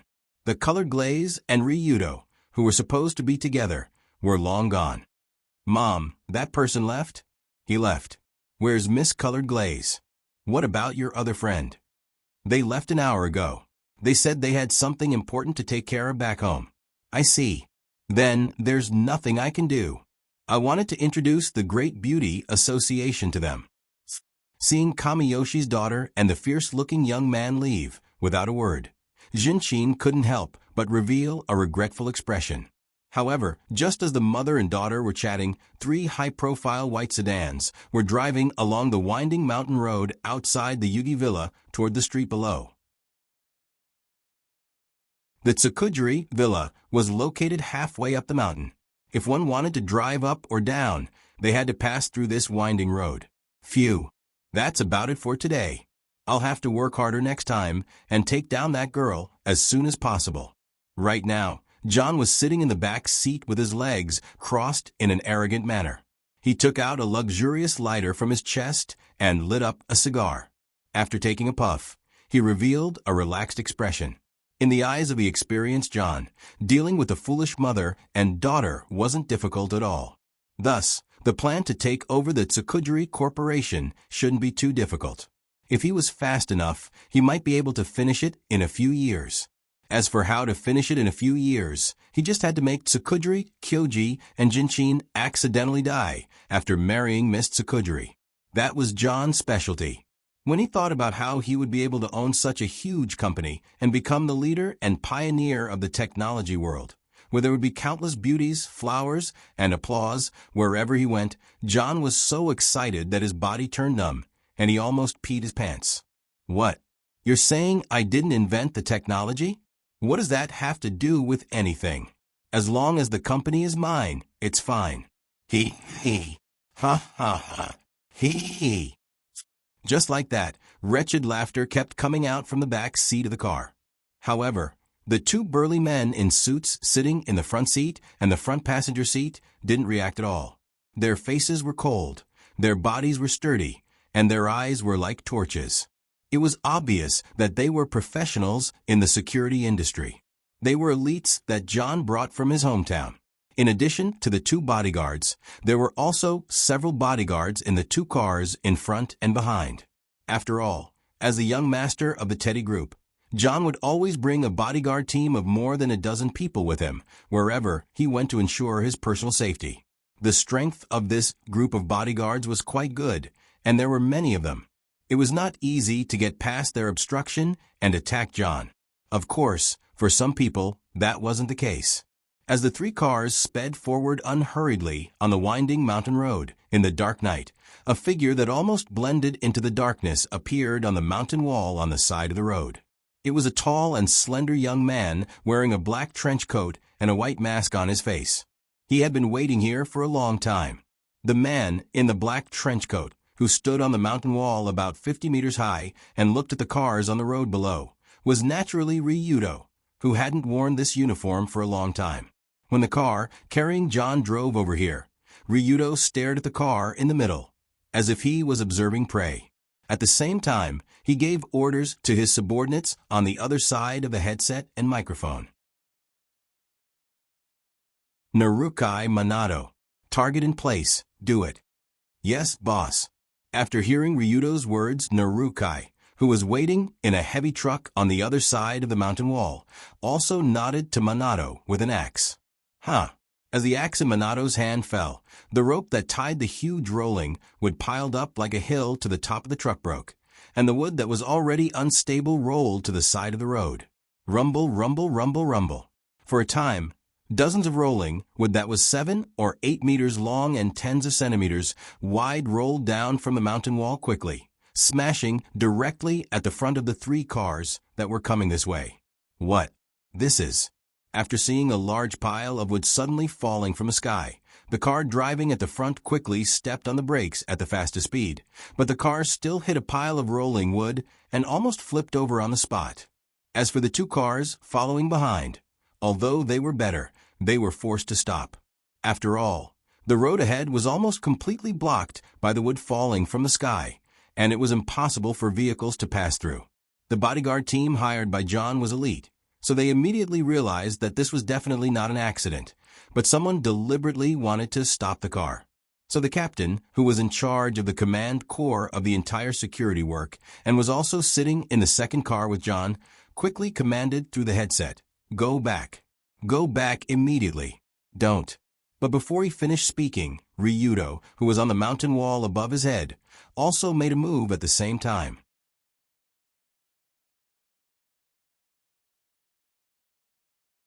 Chapter 209. Want to go back and run? Not a chance. Not long ago, Long Do, who had been looking down from the 50-meter-high cliff, was holding a huge object that was at least 2 meters long and made of 2 thick steel bars twisted together. Gangsters don't die barehanded. Activate. At the same second when the second vehicle carrying John was forced to stop, Dragonfight activated his special ability and hurled the huge steel bar down like a javelin. He squatted down slightly, and his waist quickly rotated with strength. That big thing that weighed at least a few dozen caddies fell down like an arrow from a bow. With a loud roar, it penetrated the front cover of the car. If the giant steel bar only penetrated the front cover of the car, it would be fine, but everyone in the car could clearly see that the part of the steel bar that sank was far higher than the height of the car. In other words, the giant steel bar thrown out by Ryudo was like a huge nail that nailed the car to the ground. What kind of terrifying strength was this? What kind of unimaginable scene was this? At this time, although the car's wheels were still slowly turning in the opposite direction, the car couldn't move back even a millimeter. It was nailed to the ground, and there was no chance to run. Damn it. Master John, get down. Don't move. Just when the car was completely penetrated by the giant steel bar and was deeply embedded in the ground, the captain responsible for protecting John immediately yelled at the trembling and bewildered John, who didn't know what happened. What's going on? What's going on? In John's past delusions, he had imagined this situation countless times. Suddenly, an unknown crisis appeared. As a handsome man destined to save the world, he would inevitably rush out to kill the enemy and save everyone. But the moment this unexpected incident occurred, he actually didn't need the captain's reminder. He quickly covered his head with both hands and crouched down under the back seat and curled up as much as possible. I'm not afraid. I'm just waiting for the best time to appear. The protagonist always appears last. While hiding under the back seat, John unconsciously comforted himself frantically in his mind. Unfortunately, this level of comfort was of no use at all. He was only deceiving himself. Everyone get out of the car. Prepare to meet the enemy. After confirming that his car couldn't be driven away, the bodyguard captain could only grit his teeth and issue this order. He quickly took out a small black pistol from under his seat, ready to fight to the death with the enemy. The other bodyguards also took out anti-explosion shields, stun batons, pistols, and even shotguns. They were ready to get out of the car and fight the enemy. At the very least, they had to kill the first batch of enemies and give John a chance to change cars and escape. However, just as the captain of the bodyguards kicked open the car door and rushed out to meet the enemy, a dark figure took advantage of the darkness to descend from the sky like a ghost. It landed on the roof of the car that John was in. It had to be said that the bodyguards in charge of protecting John were indeed capable. They protected the surroundings of the car very tightly. However, in front of the current Ryudo, this level of protection was meaningless. Before the others could react, the black shadow that descended from the sky had already reached its hand into the roof of the car below. That pair of gloved palms suddenly tore and lifted outwards. The entire roof of the car was broken open with his bare hands. It exposed the passengers inside. Generally speaking, among all the parts of a car, the roof was the thinnest and had the weakest protection. That thin layer of iron was like a bubble in front of Long Do's current strength. It had no protective effect at all. After breaking open the roof, the dark figure quickly rushed in and grabbed John, who was shivering under the seat, by the back of his neck, and grabbed him like a chicken. "Goodbye, everyone."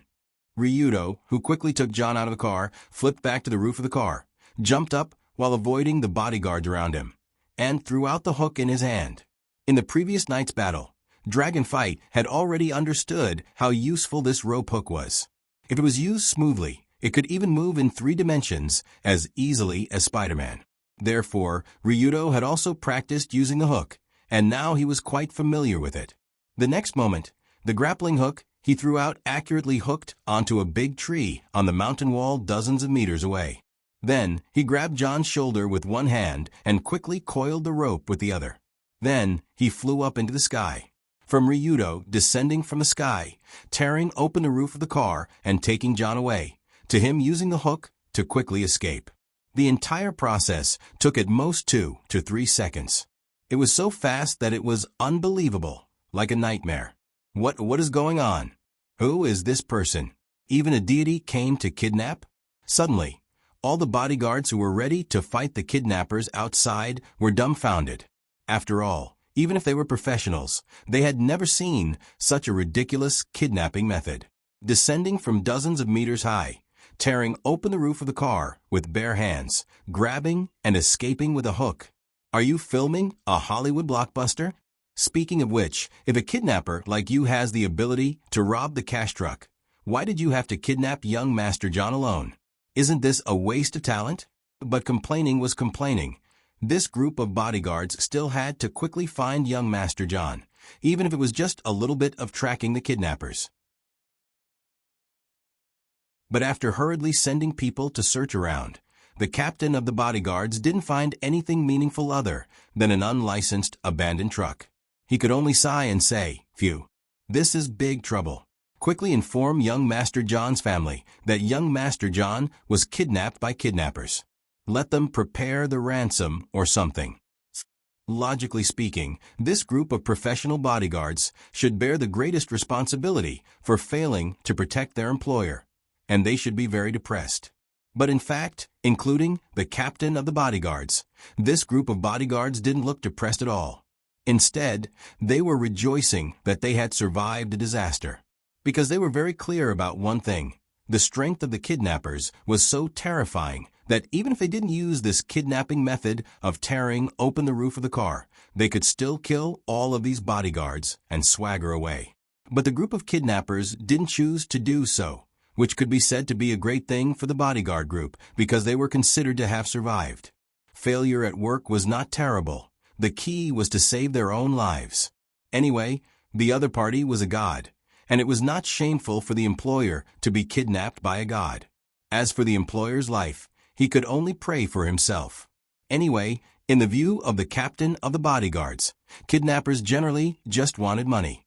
As long as the Teddy group could afford the ransom, young Master John should still be able to come back alive. Of course, the premise of this assumption was that the kidnappers came for money, not for personal vendetta or other things. Obviously, John himself thought so, although he had fainted when Ryudo grabbed his neck and lifted him out of the car. Voila! After some time, a burst of bone-chilling coldness, accompanied by the discomfort of being soaked all over, woke John up from his coma. Puffed. Who is? When he was awakened by someone splashing water on him, John instinctively wanted to curse, but halfway through, he remembered what happened before. No, something is wrong? Have I been kidnapped? Suddenly, John realized that he seemed to be sitting on a chair with his hands firmly tied behind his back. His eyes were also covered with a piece of black cloth, which made him unable to see the surrounding environment. Good Lord, this was a 100% standard kidnapping suit. The only thing missing was a stinky sock stuffed in his mouth. Are you awake, idiot? As a cold voice entered John's ears, a hand pulled the black cloth from his face, and what followed was a fierce light. Ugh! Ah! From extreme darkness to an intense burst of light, Hardedef felt as if his eyes were about to be blinded. He also felt an intense pain in his head, which made him scream involuntarily. Mercy! Let me go. You can have as much money as you want. My family is very rich. Because he could not bear this level of torture, John immediately shouted at the top of his lungs. However, his surrender didn't have any effect. The strong light was still shining fiercely at his eyes. After a long time, when John was dizzy and almost fainted again, but he could not pass out because of the strong light, the violent light finally stopped. At this time, John could only shout weakly, Good man, spare me. Huffed. Ha ha ha ha. After hearing his very spineless words, there was a burst of laughter in the room. John could vaguely distinguish that the laughter should come from 3 men. One of them was younger, and the other 2 were more rugged. Boss, this guy is too useless. Isn't it just a strong light shining on him? And he almost peed in his pants. That's right, this level of interrogation is like scratching an itch in our underworld. What a young master who has never seen the world. 2 of them seemed to be amused by John's embarrassment at this time, and they laughed and mocked him. On the other hand, the 3rd person strode to John's side, rubbed his head, and said with a smile, Don't say that. He's a hero who's going to save the world. He's the main character on the stage. Only such a spotlight is worthy of him. Right, Brother John? Don't, huh? Just when John instinctively wanted to say, don't dare, he suddenly felt that the voice next to him was somewhat familiar. At this time, his eyes that were blinded by the strong light could faintly see something. So John turned his head and happened to see the young man about 16 or 17 years old, who seemed to be still in high school, smiling devilishly at him. The hero who saved the world.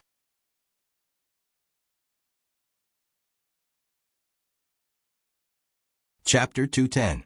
This guy is, who is he? When he saw Ryudo's handsome face without a mask, Hardedef instinctively wanted to yell, but he realized that he didn't know his name at all. Indeed, the 2 of them only shook hands in the Suki villa. Ryudo didn't say his name, so Hardedef didn't know who this brat was. However, at this time, Ryudo smiled and said, Sorry, I didn't introduce myself. I am Ryudo Kiryu, the leader of the Rulong group. Tong Shang. Ryudo?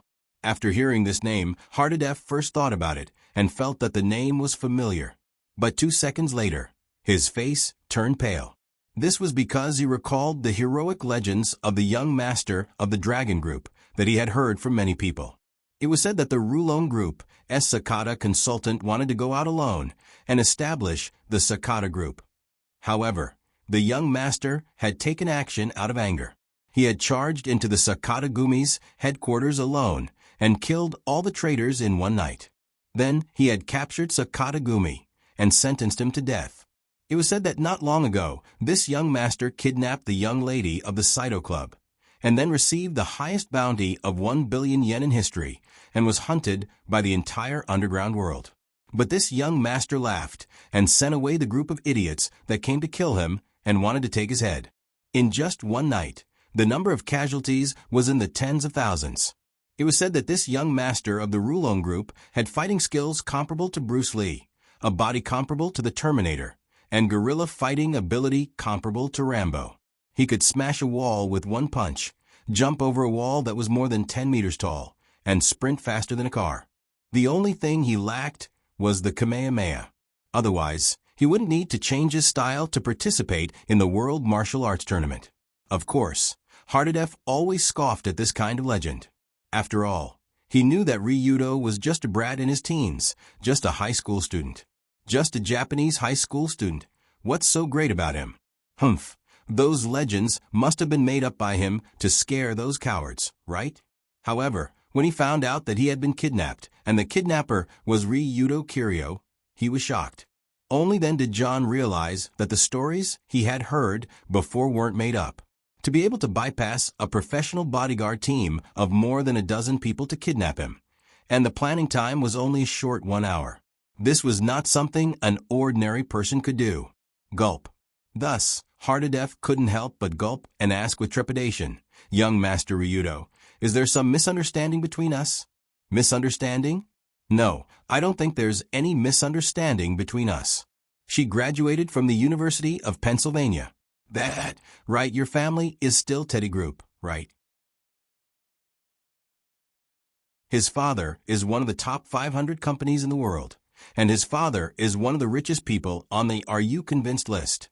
He has 100,000 employees.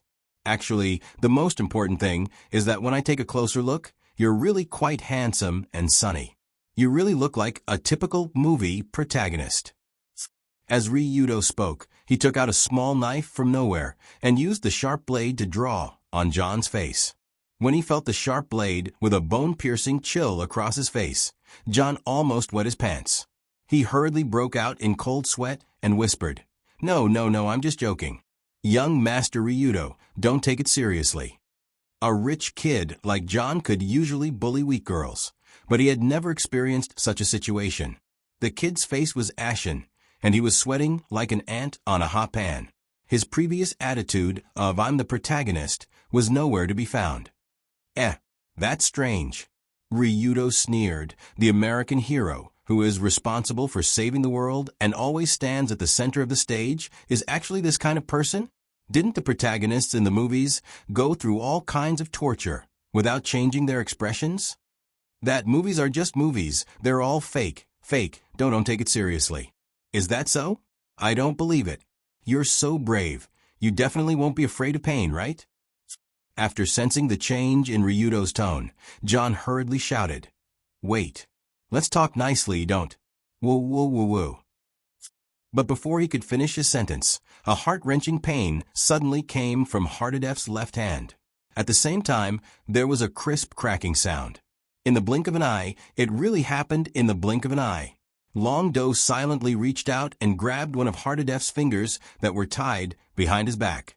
Then he pulled the finger back to the point where it could touch his wrist. At the same time, in order not to hear John's screams that sounded like a pig being slaughtered, Ryudo also considerately reduced the noise. That is, he used his other hand to choke the kid's neck. John instinctively wanted to shout under the severe pain, but the palm that was choking his neck immediately tightened, making him only whimper like a chicken. "From now on, you answer whatever I ask. Otherwise, you have to accept the test given to you by God. Do you understand?" After breaking a living person's finger like breaking chopsticks, Ryudo's face even showed a happy smile, and his attitude was so calm that it made people shiver. In addition to Ryudo, Narukai, and the male puppet who were watching together were also unaffected, as if they had long been accustomed to this level of torture. After all, in the world of extreme Tao, this level of torture was simply a common occurrence, and this was just an introductory lesson. Ryudo choked John's throat hard for more than 10 seconds. He was very particular about the strength he used, just enough to make John unable to make a sound, but not suffocate to death. Huff, huff, huff, huff. But when Ryudo let go of his hand, John's face was pale, and he was panting with sweat all over his head. The severe pain in his hand seemed to stimulate every nerve in his body. Ryudo's cold eyes and decisive actions made him understand that this extreme Tao young master was definitely not joking with him. "I'll die. If I don't cooperate, not only will I die, but I'll also die after being tortured to the point where I'd rather die." For John, who had everything since he was born, he naturally didn't want to die, especially in the hands of such a subhuman. Damn it. Now I have to cooperate with him.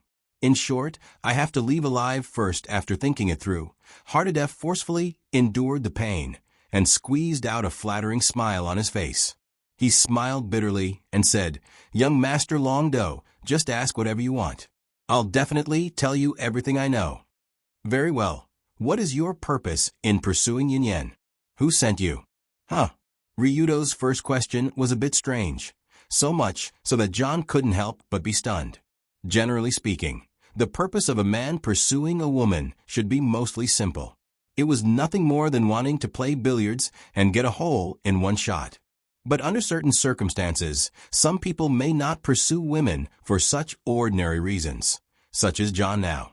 In John's countless attempts to pick up girls in the past, he only did it for the purpose of playing billiards.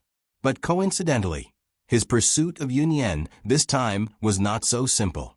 Because a month ago, John met a Japanese man with the same title as him. That guy called himself Father John, and was the president of the Great Beauty Association. The two were congenial, so they quickly became good friends, and often went out to drink and play together. At a dinner table, the president once said to John, "With your talent and military skills, it's too much of a waste for you to just be the young master of the Teddy group.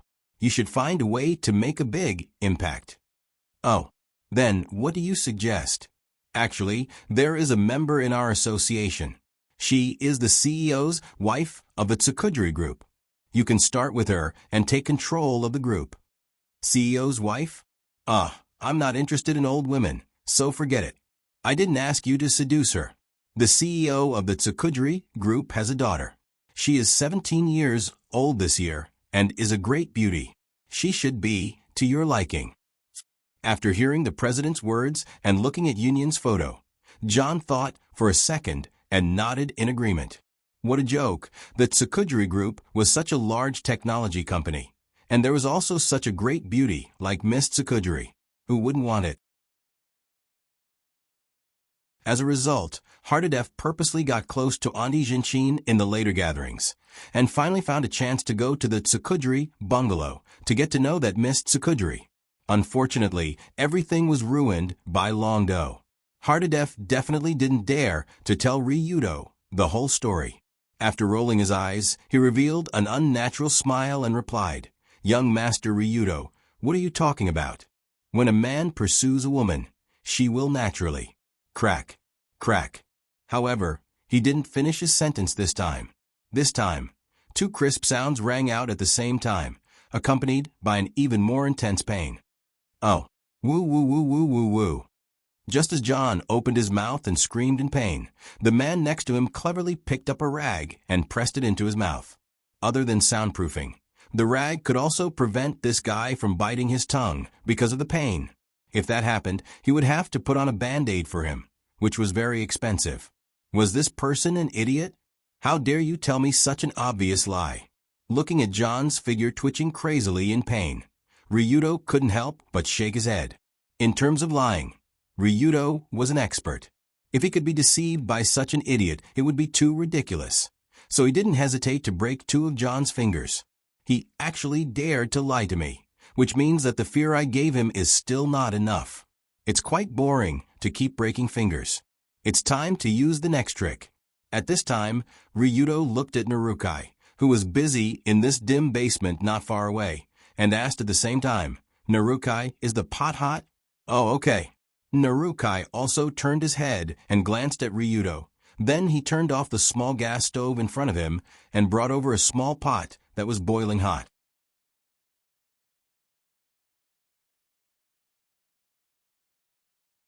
Chapter 211. This small pot looked like a snow pan that was usually used for cooking. Inside it was half a pot of boiling oil, and it was black kerosene. When Ming Hai brought the pot of boiling kerosene to Hardadef, the scorching heat made his eyes burn. Even the intense pain in his fingers was suppressed for a moment. It could be seen how exaggerated it was. This is. After seeing the pot of boiling kerosene, John's body trembled violently because he already knew what the oil was used for. Although the fully heated kerosene didn't look very eye-catching, its temperature could exceed 300 degrees. It was much hotter than peanut oil and rapeseed oil. Pouring boiling kerosene on one's body was a classic of the polar world, man's bath. Longdo seemed to have felt John's fear from the bottom of his heart. He casually pressed John's head, pushing his handsome protagonist face less than a finger away from the pot. I'll ask you one last time. What is your purpose in pursuing Yunyan? Who sent you? Ryudo's words were still so calm. He didn't even tell John what the consequences would be if he lied again. Although everything was self-evident under this situation, no one would have thought of the consequences. No, you won't do this. This isn't human.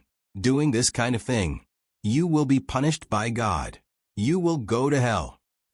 As if he was scared silly by the pot of oil in front of him, John trembled violently while he shouted incoherently. To be honest, when she heard this scumbag, who knew how many girls and even killed a few of them, say the words "will go to hell," she was shocked. Ryudo couldn't help but sigh. The thickness of a human skin could reach such a level. When you do something bad, you just silently pray for God's forgiveness. When others do something bad, you ask God to punish them to hell. Mother ***, is God your family's security guard? This is too shameless. So Ryudo sneered, if God really exists, then he should beg for my forgiveness. Beg me to forgive him for creating a group of human garbage that does evil in the name of God. Do you understand? You dare to disrespect God. You hiss. Just as Hardadef was about to reprimand this subhuman, Ming Hai picked up a spoon and shook a spoonful of boiling oil onto Hardadef's face. Hardadef's body was immediately scalded by the oil. Are you an idiot? Seeing this foreigner trying to scare his boss with some righteous words, John couldn't help but laugh. Ming Hai couldn't help but mock. Who do you think you're talking to? We are Extreme Tao. You are talking about God with Extreme Tao? Is there a problem here? While mocking, Narukai extended a finger and poked John's forehead as if he was poking an elementary school student who made a mistake. Long Do added, I'll give you 3 seconds to organize your thoughts. If I don't hear a satisfactory answer by the end of the countdown, you'll know how it feels to be thrown into the pot to make tempura. When he heard this, John's eyes suddenly widened. The intense burning pain after the hot kerosene came into contact with his face was endless, and this was only the result of a small spoonful of oil. If his entire head was pressed into the oil, it would be easier to just die. However, John knew that if he didn't speak, this young man would do it without hesitation. Madman, madman, madman. It's over. This Extreme Tao young master is a madman. His brain is definitely not normal. Before John finished cursing in his mind, Ryudo had already begun to count down coldly. 3, 2, I'll talk. I'll talk. It's the president of the Great Beauty Association who asked me to come. He asked me to seize the family business of the Tsukudri Group. It's the whole plan he arranged. I'm just assisting in the implementation. It seemed that the terrifying atmosphere destroyed his last psychological defense, and John finally couldn't help but burst out everything he knew. The president of the Great Beauty Association, Tsukudri? The moment he heard this sentence, Ryudo couldn't help but widen his eyes slightly, and his eyes exuded a strong murderous intent. Ryudo was too familiar with this name. After all, he had a night of intimate contact with his son Tsukudri. It was so intimate that he was sent to the hospital, and he was almost killed by his sister Tsukudri. In fact, Color Glaze had already suspected that John had some special collusion with the Great Beauty Association. It was just that she didn't expect the whole plan to be led by the Great Beauty Association behind the scenes, and John was just a tool responsible for implementing it. In the original work of Red Photo Album 2, No One Survived, the plot did not mention this part. Or, in the plot, the Great Beauty Association and Tsukudri's family didn't mention it at all. The reason why John pursued Yunyan was only on the surface, that he coveted her beauty. But the plot of the game was the plot of the game after all. Those plots could only show some parts related to the protagonist. As for the parts that weren't obviously related to the protagonist, there was no mention at all. In the world of the game, the player was just an ordinary high school student. The things that high school students could come into contact with and the scope of life were very small, so it was naturally impossible for them to completely understand the world. From Ryudo's understanding until now, The depth of the plot that could be known through the game was about 1/10 of the real depth of the world, or even 1%. For example, the most ancient society, Yatsuki, that Colored Glaze mentioned before didn't have a trace at all in the game. This time, the Great Beauty Association and John's conspiracy were the same. Although John was executed at the end of the plot, his conspiracy with the Great Beauty Association wasn't exposed. Instead, he was imprisoned because of the dirty things he did in private. In other words, even if Ryudo knew the situation of most of the enemies in the game, he couldn't see through everything in the real world. He still had to collect more information. Just as Ryudo was thinking, John couldn't help but yell, "I really only know this. Let me go. Or, do you want money? I can give you any amount." This time, John was telling the truth.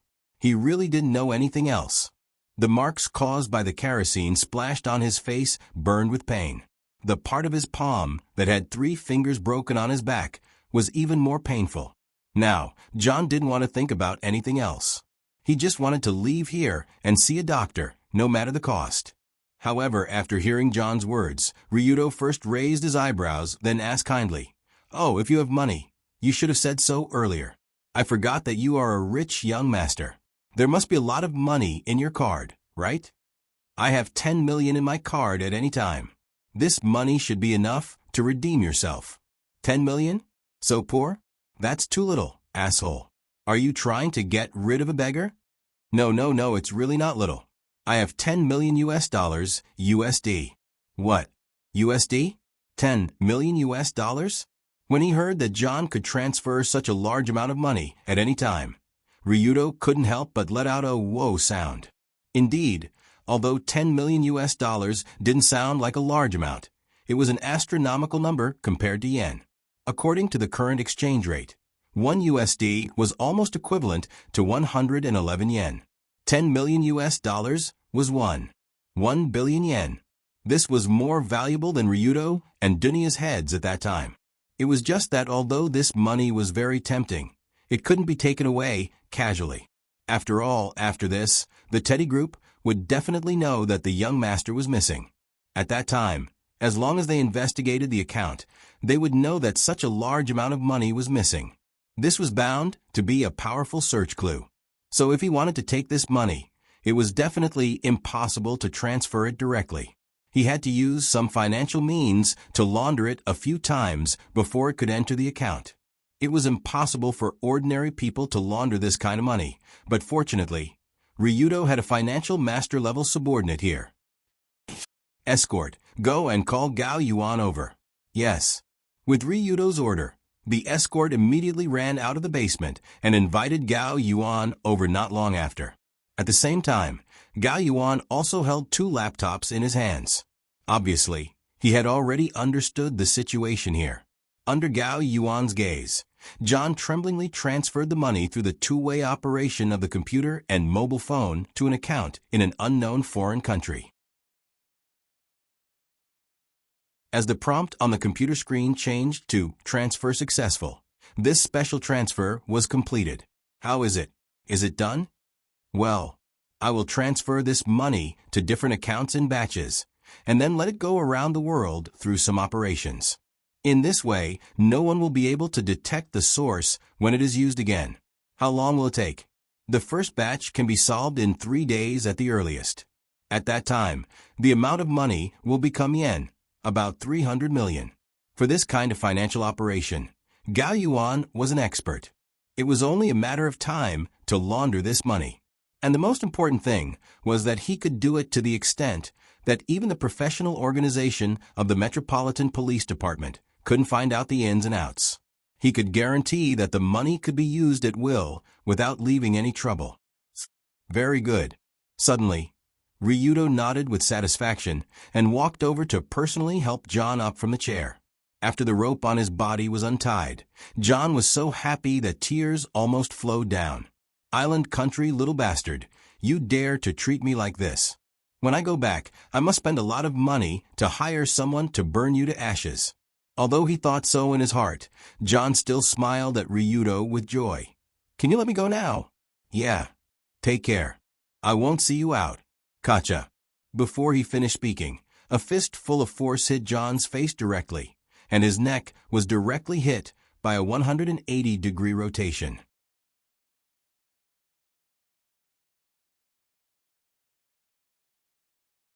Chapter 212. Huh. Strange? Why can I see my back? When Ryudo punched his neck until it rotated 180 degrees, Hardadef didn't realize what happened. In a person's life, if they didn't rely on a mirror, how could they see their own back? This wonderful experience was Ryudo's last gift to Hardadef, and it was also a gift to send him to the afterlife.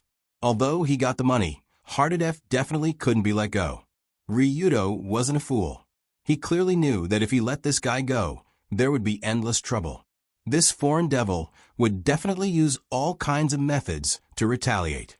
If you cut the grass without removing the roots, you'll see who's the one behind. What's more, from the moment Hardadef planned to pursue Yunyen and seized the Tsukumori group, Ryudo had already sentenced this idiot to death. After killing Hardadef with one punch, Ryudo took out a handkerchief and wiped his fist, then stuffed the handkerchief into the idiot's mouth. Narukai Manta, take this thing out and deal with it. Don't leave any traces. Yes, I promise to complete the task. When they heard Ryudo's order, the two men familiarly took out a big sack, put Hardadef's body in it, and carried it out of the basement.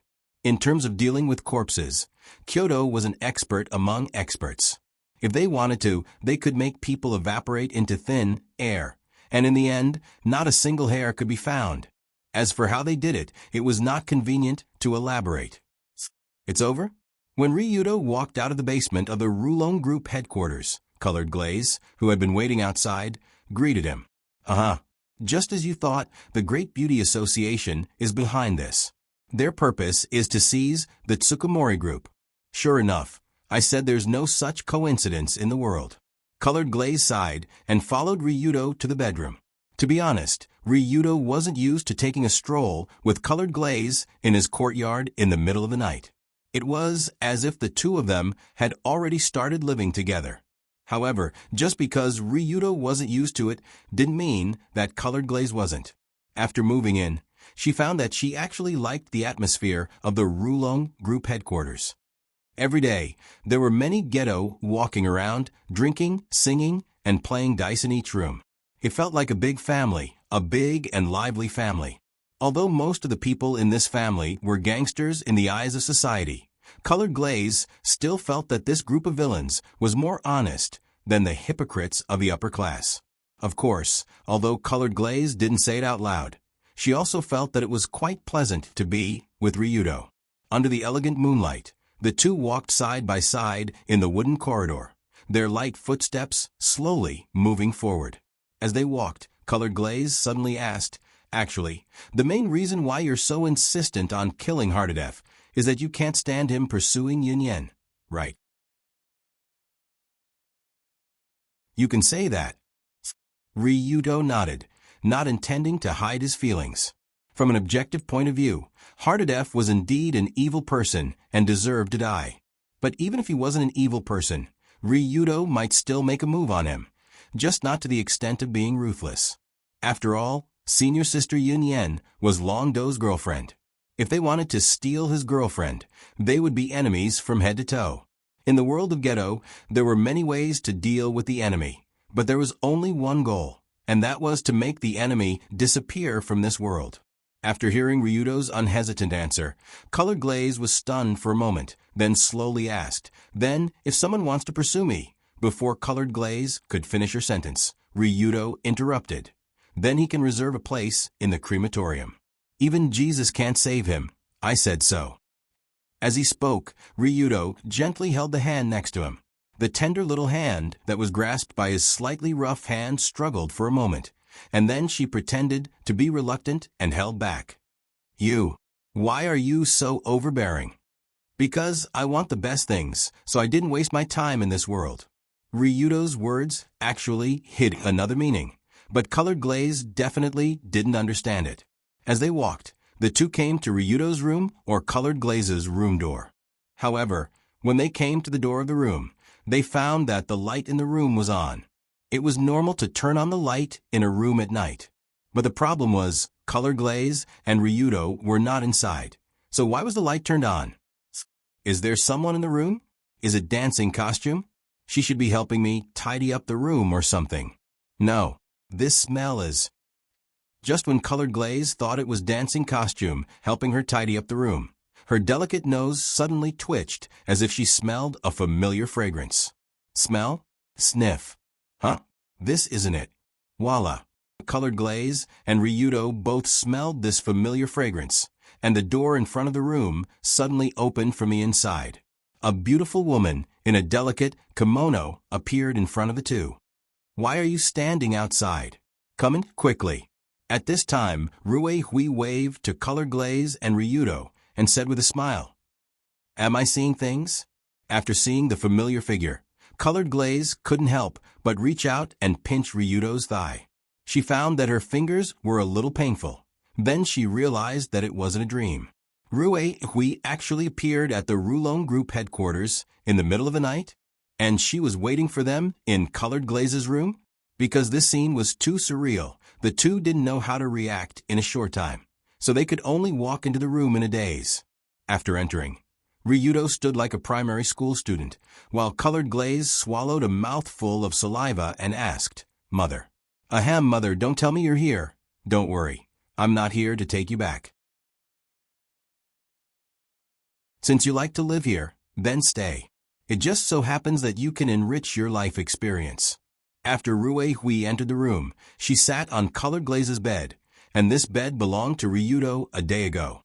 Generally speaking, it was normal for a mother to worry about her daughter, who ran away from home, and come to see if she was doing well. But this seemed so strange when it came to Rue Hui. It was hard to believe that she deliberately came here because of this. So Colored Glaze replied without hesitation, "Did something happen? And it's an emergency related to Ryudo?" "Oh, it's not easy. You can still think calmly in this situation. It seems that your mind is much clearer." Oh, after being ridiculed by her mother, Colored Glaze's little face slightly blushed. Indeed, if the previous Colored Glaze encountered this kind of mother's sudden inspection situation, she would probably be upset and her mind would be in a mess. But now she was not. She could even immediately infer the reason behind Rue Hui's appearance. It can be said that she was already a qualified military advisor. Seemingly gratified by her daughter's growth, Rue Hui couldn't help but reach out and touch Colored Glaze's little head. Then she turned her head and said to Ryudo, "In fact, this time I came here, in addition to wanting to see how Colored Glaze's living environment is, there is also an important matter to discuss with you." "Madam Rue Hui, there's no harm in saying it." "Well, Colored Glaze, what's the date in a week? Do you still remember?" A week later? When suddenly asked by her mother, Colored Glaze thought for a second, then quickly replied, "Is it Princess Fukudaheim's coming-of-age ceremony?" "Yes.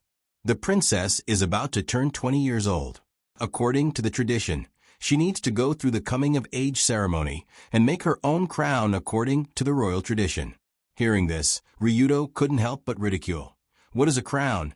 A mere princess can wear a crown. Is this a rebellion?" Of course, in fact, the princess wearing a crown has been a tradition for hundreds of years. It is said that it originated from the era of the Emperor's Sandwich at the beginning of the Westernization movement. It has nothing to do with rebellion. At that time, the Empress was the first empress to wear a Western dress, so from then on, there was a tradition of custom-made crowns. When the princesses came of age, they would wear a dress and a crown specially made for them by the royal silver shop Ginza Wako. It is said that the more valued the princess, the higher the cost of making the crown, the more gorgeous the style, and the more pearls and other jewels inlaid on it.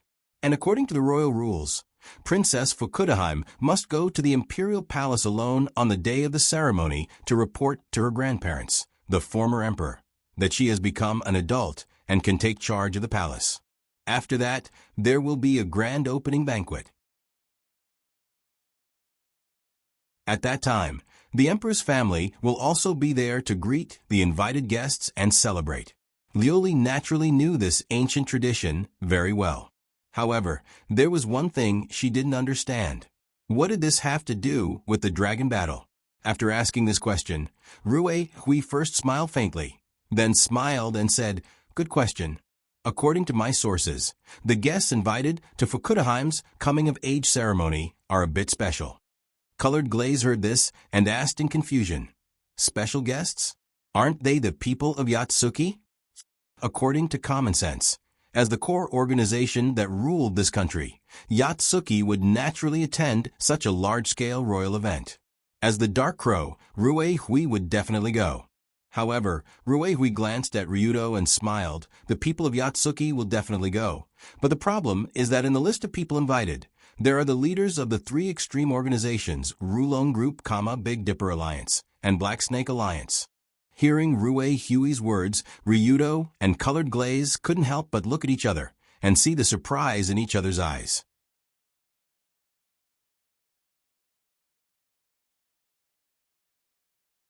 Chapter 213. The leader of the Rulong Group, Ryudo Kiryu. The leader of the Big Dipper Alliance, Kaiyang. The leader of the Black Snake Alliance, Tessa. In today's Tokyo underground world, these three are famous big shots. After all, not long ago, the Rulong Group, the Big Dipper Alliance, and the Black Snake Alliance announced the formation of a new alliance called the Black Hand Alliance. Before the alliance was formed, they even killed the leaders of the other two extreme do, the White Tiger Gang and the Psychedelic Saburo. They swallowed the territories and resources of those two groups, and now they were in the limelight. But even so, Extreme Do was still Extreme Do. No matter how famous he was still not a decent person. He should not have been invited to such a grand event held by the imperial family. So Ryudo was confused. He scratched his head and asked, "Is there something wrong with their heads? Why did they invite us Extreme Do bosses? To cause trouble?" From Ryudo's point of view, only those who wanted to cause trouble would invite Extreme due to a grand event. Otherwise, there was no reason. But Colored Glaze shook her head. Exactly the opposite. "I feel that this invitation is full of evil intentions. It should be the decision of that woman, Minatoya." There were not many people who could make the decision for an invitation of this level. As for Ryudo, Kaiyang, and Tessa, only Empress Wu Da would be involved. After all, not long ago, the three of them had formed the Black Hand Alliance and killed Empress Wu Da's Hero Alliance while it was still in its infancy. They had also eliminated 2 of her capable subordinates and 2 whole forces. According to Colored Glaze's statistics, Minatoya's direct and indirect losses were at least tens of billions of yen. It could be said that it was a feud on the level of killing her father. With this level of hatred, the Empress would naturally not laugh it off. She would find all kinds of opportunities to take revenge. Therefore, from Colored Glaze's point of view, this sudden invitation was probably Xiao He and Tianya's carefully planned revenge. But the problem was, what could they do by inviting 3 leaders of hostile organizations to the royal princess's coming-of-age ceremony? Demonstrate? Or, no, the main problem was that Ryudo and the others couldn't possibly go there, right? Since they already knew that the royal family was behind the Renxiao Alliance, how could the 3 leaders of the Black Hand Alliance go to the royal family's headquarters? Not to mention the cautious Kaiyang and Tessa. Even the daring Longdo wouldn't dare to participate in this kind of banquet that was obviously a trap. Unless the other side used some kind of threat to force them to attend the princess's coming-of-age ceremony. In fact, Rue Hui and Colored Glaze had thought of this as well. However, they didn't know what Xiao and Tianyu were going to use to threaten Ryudo. But there was nothing to be anxious about. They would just have to deal with whatever came their way. No matter how anxious they were, it wouldn't help at this moment. After discussing the general situation, Rue Hui stood up from the bed and prepared to leave. But before leaving, she deliberately looked at Ryudo and said with a smile, "I don't oppose Colored Glaze temporarily staying here, but there are some things that can't be done, understand? This, of course." After being reminded by Rue Hui, Ryudo's expression was somewhat awkward, but he still seriously promised. Obviously, the thing that Rue Hui said couldn't be done was the last C in the ABC of love, which was sleeping together. A man and a woman living under the same roof, and both of them were very young. They were at the age where they were hot-blooded and had a strong curiosity about the opposite sex. In Rue Huey's view, this situation was still a bit dangerous because Colored Glaze still couldn't lose her virginity. It was her last life-saving charm. Rue Hui was very clear about what Ryudo wanted to do, and she would try her best to help, but the Yatsuki was too powerful.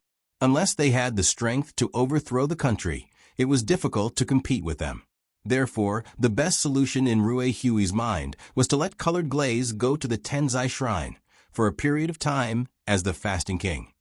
When she came out, she would reunite with Ryudo. This way, there wouldn't be any problems. Although he had given up 20 years of his youth, at the very least, he would be able to preserve his life and not lose it. In order to achieve this, the bottom line was that Lioli had to be a fair and flawless young girl. After all, before becoming the Fasting King, the successor had to go through a thorough body examination. Whether she had been intimate with a man or not would be known. In so many years of history, there had been Kamiyoshi girls who had been in trouble. According to what Rue Hui knew, several ancestors who were discovered to be virgins before entering the heavenly abode divine palace were all cruelly treated in the end. They were directly captured and burned to ashes. As Colored Glaze's mother, Rue Hui naturally didn't want her to be treated so cruelly. Therefore, it was necessary to protect Colored Glaze's bottom line as the Fasting King. Therefore, she specially came to warn Ryudo that kissing and hugging was fine, but he mustn't push Colored Glaze down. Otherwise, there would be no turning back. Of course, Colored Glaze snorted at this attitude. When sending Rue Hui off quietly, Colored Glaze didn't say a word. Her brows were slightly furrowed, obviously in a bad mood. "What's wrong? Weren't you happy just now? Why does your face look so bad now?" On the way back to the room, Ryudo looked at Colored Glaze's unhappy face and couldn't help but laugh. "Humph. Aren't you very smart? Guess what I'm thinking."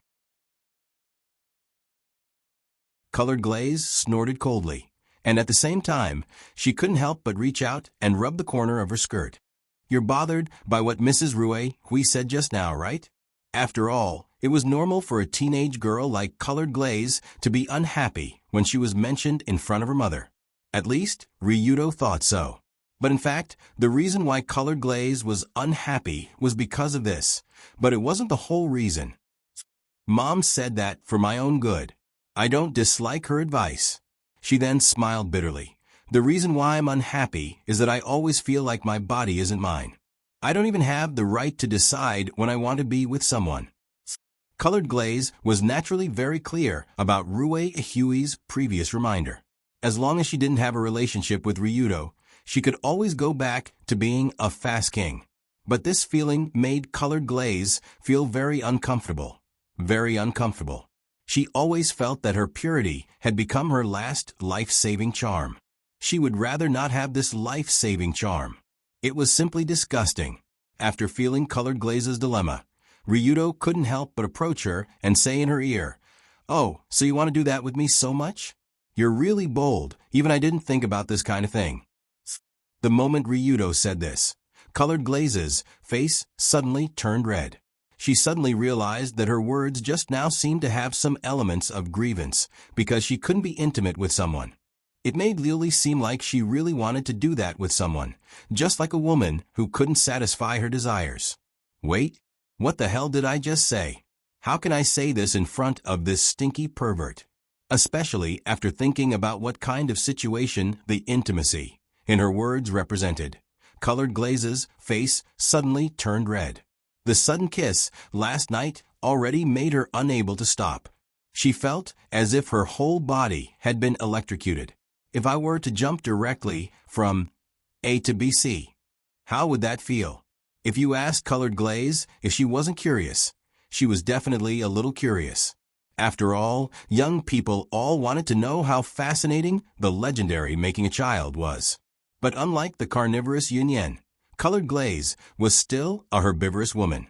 In this regard, she was much more shy than Yunyan. When she thought about the possibility of playing pool with Ryudo in the future and getting a hole-in-one, she felt so shy that she wanted to die. So until they returned to the bedroom, Colored Glaze didn't dare to say a word to Ryudo. Her little face was bright red the whole time. For such a cute Colored Glaze, Ryudo naturally stopped admiring and didn't continue to tease her. After all, this young mistress was still a tsundere by nature. Who knew if she would be too shy and slap you instead? After slapping you and your hand hurt, you would still have to jump around and curse. That would be boring. At this time, Ryudo very gentlemanly sent Colored Glaze back to the bedroom and then went back to his own guest room. After tonight's kidnapping, interrogation, earning money, mother-in-law's visit, wife's tsundere, and so on, it was already late and about time to rest. During this time, Ryudo basically didn't go out to rob those stinky hooligans at night. Instead, he would obediently sleep at home. On the one hand, now all the punks in Tokyo had learned their lesson. They all knew that there was a bastard extorting at night, so they didn't dare to go out at night in the streets and alleys. On the other hand, Ryudo caused the royal family insult incident. Now the entire Tokyo police were still searching for the black-shirt man's trace. There was no need to go out to earn money at this time. However, not long after Ryudo lay down, he was thinking about the recent events in his mind. Suddenly, a strange chi enveloped the entire guest room.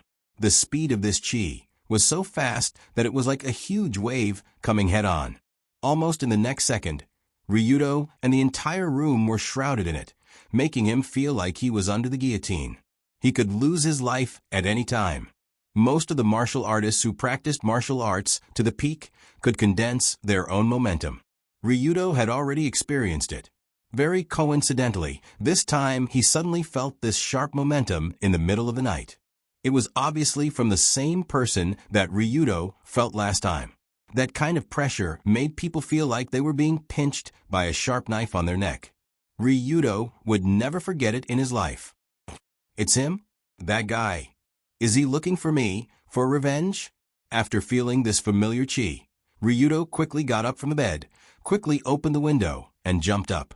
Like a dexterous monkey, he quickly flipped to the top of the guest room. Under the night's cold wind and moonlight, a small figure was already waiting here. The gaze that shot out from the eyes of the iron mask was even sharper than the edge of a blade.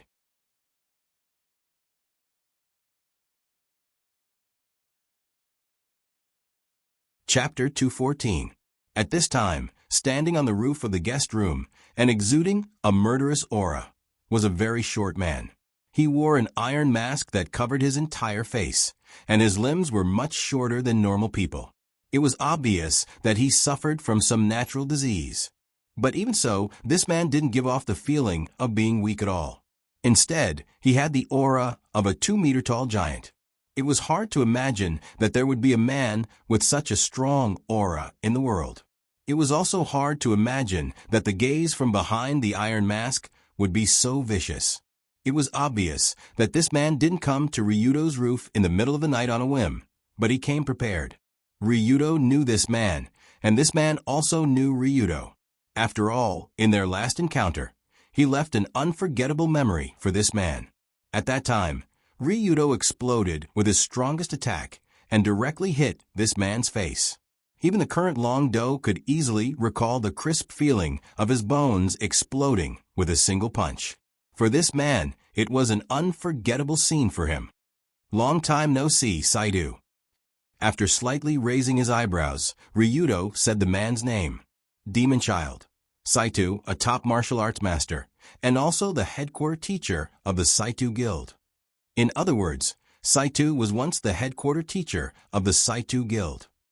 Because after experiencing the Dunya kidnapping incident, he was forced to enter the Tao and walk the Jianghu. After all, he colluded with the former Saito Guild, Elder House Fujin Mori, who committed suicide for fear of punishment, and the latter colluded with Tenmu Ayam and tried to murder the current president, Wu Hong, so he must be a member of the traitors. Apart from this, Enter the Dojo had also provoked Rui, the head of the Kanzaki family, in the Tokyo Emperor Hotel. In fact, Enter the Dojo had even directly attacked Rui. It would be strange if Rui could avoid him. As time went by, Wu Hong regained consciousness and began to investigate the mole in his family. Naturally, It was impossible for the person who had entered the Tao to remain unscathed. He was one of the main targets of the investigation. According to Ryudo's knowledge, after Saito entered the Tao, he should have directly killed several students and police officers who went to the hospital to ask him to assist in the investigation. Then he disappeared in the alleys of Tokyo, and there was no trace of him. From a certain point of view, Sato's life was already over. What awaited him next was an endless pursuit. Logically speaking, Saito Endo was a martial arts maniac after all. He wasn't very good at escaping, so the Saito Guild Hall should be able to find him easily. As long as he could find this guy, even if he was a rare martial arts master, he would die without a doubt. After all, even though entering the Tao was strong, there were still many powerful martial artists in the Saito Guild Hall. With the help of 3 to 5 top experts in some modern weapons, it was not very difficult to kill this demon child. But in fact, until now, no one had seen the trace of Saito Endo. Not even a strand of hair could be found. From this point of view, Wu Hong inferred that he might have smuggled out of the country. Only in this way could he disappear so completely. However, judging from a figure now, the possibility of Saito Endo being smuggled out of the country had been completely ruled out. He had actually been hiding in Tokyo, but perhaps he was living under the protection of someone. However, at this time, Saito Endo came to Ryudo in the middle of the night. Naturally, it was not to tell him that he was still alive. Boom! The next second, accompanied by a strong gust of wind, this seemingly small man suddenly made his move. The moment he took a step forward, the bricks and tiles on the roof of the room immediately cracked on the spot. Crackling sounds could be heard from the explosion. At the same time, Saito Endo's entire appearance changed. His body, which originally looked like a dwarf, seemed to be inflated, and the black night clothes on his body were torn by his muscles. Explosive power also gushed out of his body. Saito Endo had spent his life learning martial arts, practicing countless martial arts, and a series of hard martial arts with Tantric Qigong as the core. He was quite accomplished in the study of Qi. Therefore, the moment he made his move, Ryudo could only feel a terrifying sense of oppression, a sense of oppression like a vast mountain. Furthermore, the speed at which he entered the Tao was extremely fast. He merely arched his body and shot toward Long Do like an arrow that had just left the bow. At the same time, his left and right fists punched up and down, as if one punch could break the sky and the other could crack the earth. They went straight for Ryudo's head and lower abdomen. 2 punches were thrown at the same time. As long as one of them was hit, it would be a tragic end. So fast, but he could barely see it. Compared to the time when he fought Saito Endo in the Tokyo Emperor Hotel, the current Ryudo was much stronger, especially in terms of actual combat experience. So he also pulled his bow up and down. His left elbow blasted up and his right knee pushed down, blocking the 2 fatal attacks at the same time. Bang! When the fists, elbows, and knees of the 2 sides collided, it made a terrifying explosion. According to the current situation, Saito Endo and Ryudo's physical ability were on par. If it was just a competition of strength, it would be difficult to determine the winner. However, if Saito Endo was the type of person who relied on strength to survive, he was not worthy of the title of Martial Tao Master. Humph! Saito Endo let out a cold snort, and a strange force burst out from 0 distance. The second time, it blasted toward Ryudo's elbows and knees from the 2 fists that were blocked. What? At this moment, Ryudo only felt numbness in his elbows and knees, and his body immediately lost balance. Stinking brat. Martial arts is not as simple as you think. Just at the moment when Ryudo lost his balance, a palm the size of a cattail leaf fan had already gently pressed on his chest. It was not a very strong punch, but it seemed to be gently pressing on his chest. It did not look like an attack at all. However, just as the large hand that had entered the Tao pressed on Long Do's chest, a powerful hidden force that was even stronger than the impact of a hammer was transmitted into his body. This. When his body was sent flying backward by this force, Ryudo could almost hear the bones in his chest screaming, and he could almost imagine the scene of his internal organs being squeezed and deformed by the huge impact. The huge pressure squeezed Ryudo's internal organs, making him almost breathless. Even though he had retreated 5 or 6 steps before stabilizing himself on the edge of the roof, the palm strike had caused him to break out in a cold sweat and gasp for breath. He felt as if a storm was raging in his chest. So strong. Is this the true strength of the demon child Saito? That seemingly light slap had dealt unprecedented damage to Fighting Dragon. If it weren't for the fact that his body was tough enough and he had 2 defensive skills protecting him, he wouldn't have survived. Just a light slap would have been enough to kill him on the spot. What kind of terrifying lethality was that? Of course, in fact, Saito already had this level of strength when he entered the Tao. He was much stronger than Ryudo. Although the other half of his face was smashed by Ryudo in the Tokyo Emperor Hotel, and he changed from a half-iron mask to a full iron mask, it was not Ryudo's credit. If it was not for Cathouse's rabbit ball throwing out long needles, Ryudo would not have been able to punch his face. He would have been killed by the demon child in the next second. What a guy was that the legendary Qigong. After barely suppressing the strong shock in his chest, Ryudo took a deep breath and looked at Saito, who was standing not far away. If it was one-on-one, Ryudo would not be able to beat this guy. But even so, he was not afraid at all. After all, it was just a matter of a million. He could just ask a group of people to gang up on him. Humph, you don't even know this. Saito snorted in disdain and then sneered. In ancient times, this was called Qi, or internal force. As long as you master Qi, you can actively make your muscles vibrate to generate all kinds of force. Only this can be called martial arts. What you are doing is nothing more than child's play. Oh, there are so many things to pay attention to. I have learned something. Although they were enemies, after listening to Seida's explanation, Ryudo couldn't help but nod. This little brat. He really didn't know anything. Seeing Long Do's wide-eyed and enlightened expression, the Tao entrant really felt like he had nowhere to vent his anger. After all, the cultivation of Qi was a necessary step in martial arts cultivation. Ryudo didn't know anything, which meant that he had not even started. However, it was this bastard who had not even entered the gate of martial arts and relied only on his tyrannical physical fitness and a little ancient 8 extremities fist to conquer the world. Yet, he had smashed the other half of the face of someone who had entered the gate of martial arts into pieces. This was truly absurd. Saito thought about how half of his face was smashed by Ryudo's collapsing fist. Even his bones were twisted beyond recognition. Seida's killing intent erupted again. But he couldn't kill him. Saito didn't come here to kill Ryudo, but to convey his master's invitation not to kill him. In the worst stage of Seida's life, when he was about to be captured by the elites of Saito Guild and Kamiyoshi clan, it was his master who saved him, so he should repay him. Little brat, catch. Saito saw Saito took out an envelope from his arms, and then, with a shake of his wrist, the soft envelope spun at high speed like a piece of iron and flew toward him.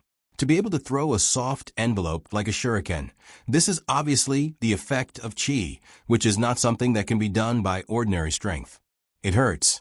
When Ryudo received the envelope, his hand was faintly painful, but when he immediately opened the envelope, his brows slightly wrinkled. In a week, please come to the princess's coming-of-age ceremony, or you will regret it for the rest of your life. There was only one sentence written on the short piece of paper, but the malice contained in it was obvious. Obviously, Saito didn't come here voluntarily. He was just a messenger who sent this malicious invitation letter to Ryudo. And the person who could drive this martial arts master to do this kind of work and help him hide until today was the Queen of Wuda, Kawadia.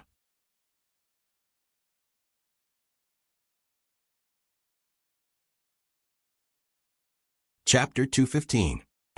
So that's how it is. When Ryudo saw the signature on the envelope, he raised his head again and looked at Saito Ryudo, who was glaring at him not far away. He seemed to understand how this guy hid until now. Since the Dunya kidnapping incident, Saito Ryudo was wanted and hunted by many forces. With his rough personality, it was difficult for him to hide in Yodo. But until now, the various forces couldn't find his whereabouts. This either meant that the guy had escaped or that a powerful force was protecting him. From the looks of it, the force that took the Devil Child under its command was the Great Beauty Association and the Japanese royal family that Kawada belonged to. This is troublesome. This time, even this guy can be recruited. From an objective point of view, Saito Ryudo could be said to be a rare martial Dao master in the world. His combat power could even be compared to a cat's house. What's more, this person was murderous and violent. Coupled with his extraordinary level of martial Dao, he was like a fully armed mad dog that could kill countless people at any time. Such a powerful mad dog was tamed by Kabato Masa, and he became the subordinate of a queen. It was really difficult to deal with. Kabato Masa already had a lot of forces in the light and in the dark. With the addition of Saito Ryudo, it was like adding wings to a tiger. It would definitely bring a lot of trouble to Ryudo. After throwing the letter in his hand, Saito Ryudo said sternly, "Ryudo Kiryu, keep your life for the time being. After you attend the Little Master's ceremony in a week, I will take your life. Wash your neck and wait." Whoosh. The next moment, Saito Ryudo's figure immediately jumped out of the roof of the second floor like a bolt of lightning and disappeared in the blink of an eye. In the eyes of the huge Rulon Group headquarters, this martial Dao master could come and go as he pleased. No one could stop him at all. A week later, what a forceful way to invite him. Watching the figure of the martial Dao master disappear, Ryudo could not help but sigh slightly. Originally, he and Liu Li had agreed not to attend the coming-of-age ceremony. After all, they were not familiar with Princess Fukudaji, and she looked as ugly as if she drank something strange when she grew up. Who would want to see a mutated woman in her 20s wearing a crown and swaggering around? However, from the letter that the Empress had specially sent over, it seemed that she was determined to make Ryudo attend. She was even willing to let Saito enter the Dao to threaten him. "Please come, or you will regret it for the rest of your life." This sentence sounded domineering, but in Ryudo's ears, it made him very angry. Good fellow, he actually threatened me to such an extent. Did he really think that I was a pushover and wouldn't dare to go? After looking at the invitation letter in his hand again, Ryudo casually squeezed it. With a fierce rub, the originally thick paper turned into little bits and scattered on the ground. Not good, not good, not good at all. Originally, Ryudo didn't want to go to Fukudaheim's coming-of-age ceremony, but after what Kawada and Saito did, he really wanted to go. Although he didn't know what they were going to do at the coming-of-age ceremony, Ryudo suddenly wanted to teach them a lesson. "Didn't you invite me over? Then I'll go. But if the place is smashed, it's your own fault." Thinking of this, Ryudo couldn't help but take a deep breath, and the expression on his face became very serious. Immediately afterward, he immediately went downstairs to change his clothes, woke up Narukai, who was dozing off outside, then left the Rulon Group headquarters by car and went to another street, Ginza Mokom. After so many things happened, Ryudo definitely couldn't sleep tonight anyway. Since he couldn't sleep, he simply went to find an old acquaintance and asked the old acquaintance about the problem he was very concerned about. That is, the opening and use of ki. The battle just now, although it was very short. But it could be said that it was the most dangerous battle Ryudo had so far. In terms of physical fitness, Ryudo's physical fitness was equal to that of access to Dao, and Ryudo's physical fitness was even stronger. But when the two of them fought, it quickly became a one-sided situation. The fundamental reason was that access to Dao could control ki. In ancient times, this was indeed called internal strength or ki. As long as you master ki, you can actively make your muscles tremble to generate various forces. Only this can be called martial arts. You're nothing more than a child playing house. When Ryudo was defeated, access to Dao once said in a disdainful tone. His original intention, of course, was to ridicule Ryudo, but he probably didn't expect that it would suddenly arouse Ryudo's interest. In martial arts, there was a special technique called one-inch force, which could make a powerful blow in a very short distance. Although stored force was mysterious, it was, in essence, just a special technique of exerting force, not a cultivation method. But by mastering ki, making every muscle in the body tremble to generate various forces, this was no longer an ordinary force technique. It was really similar to the internal strength in martial arts dramas. After mastering it, the muscles in the body can begin to contract, twist, pull, and other movements from any angle, thus forming various forces. In other words, first master ki, then use ki to generate force. This was the mastery and use of ki. If the two sides were fighting normally, by controlling ki to make the muscles tremble to strengthen obvious force, it could greatly increase the power of the attack. If the two sides were fighting at a very close distance, they could directly use hidden force to deliver a fatal blow without distance, acceleration, or preparation. It was terrifying. If the enemy was preparing to attack, they could generate Dan force from the body. Even if the abdomen or the head were weak, they could still be used to break the enemy's arm. In simple terms, this was the reason Ryudo was defeated. He didn't know how to use ki, so he couldn't activate obvious force, hidden force, and Dan force. An enemy who couldn't control ki like this, in the eyes of access to Tao, was stupid or even not even worthy to be his opponent.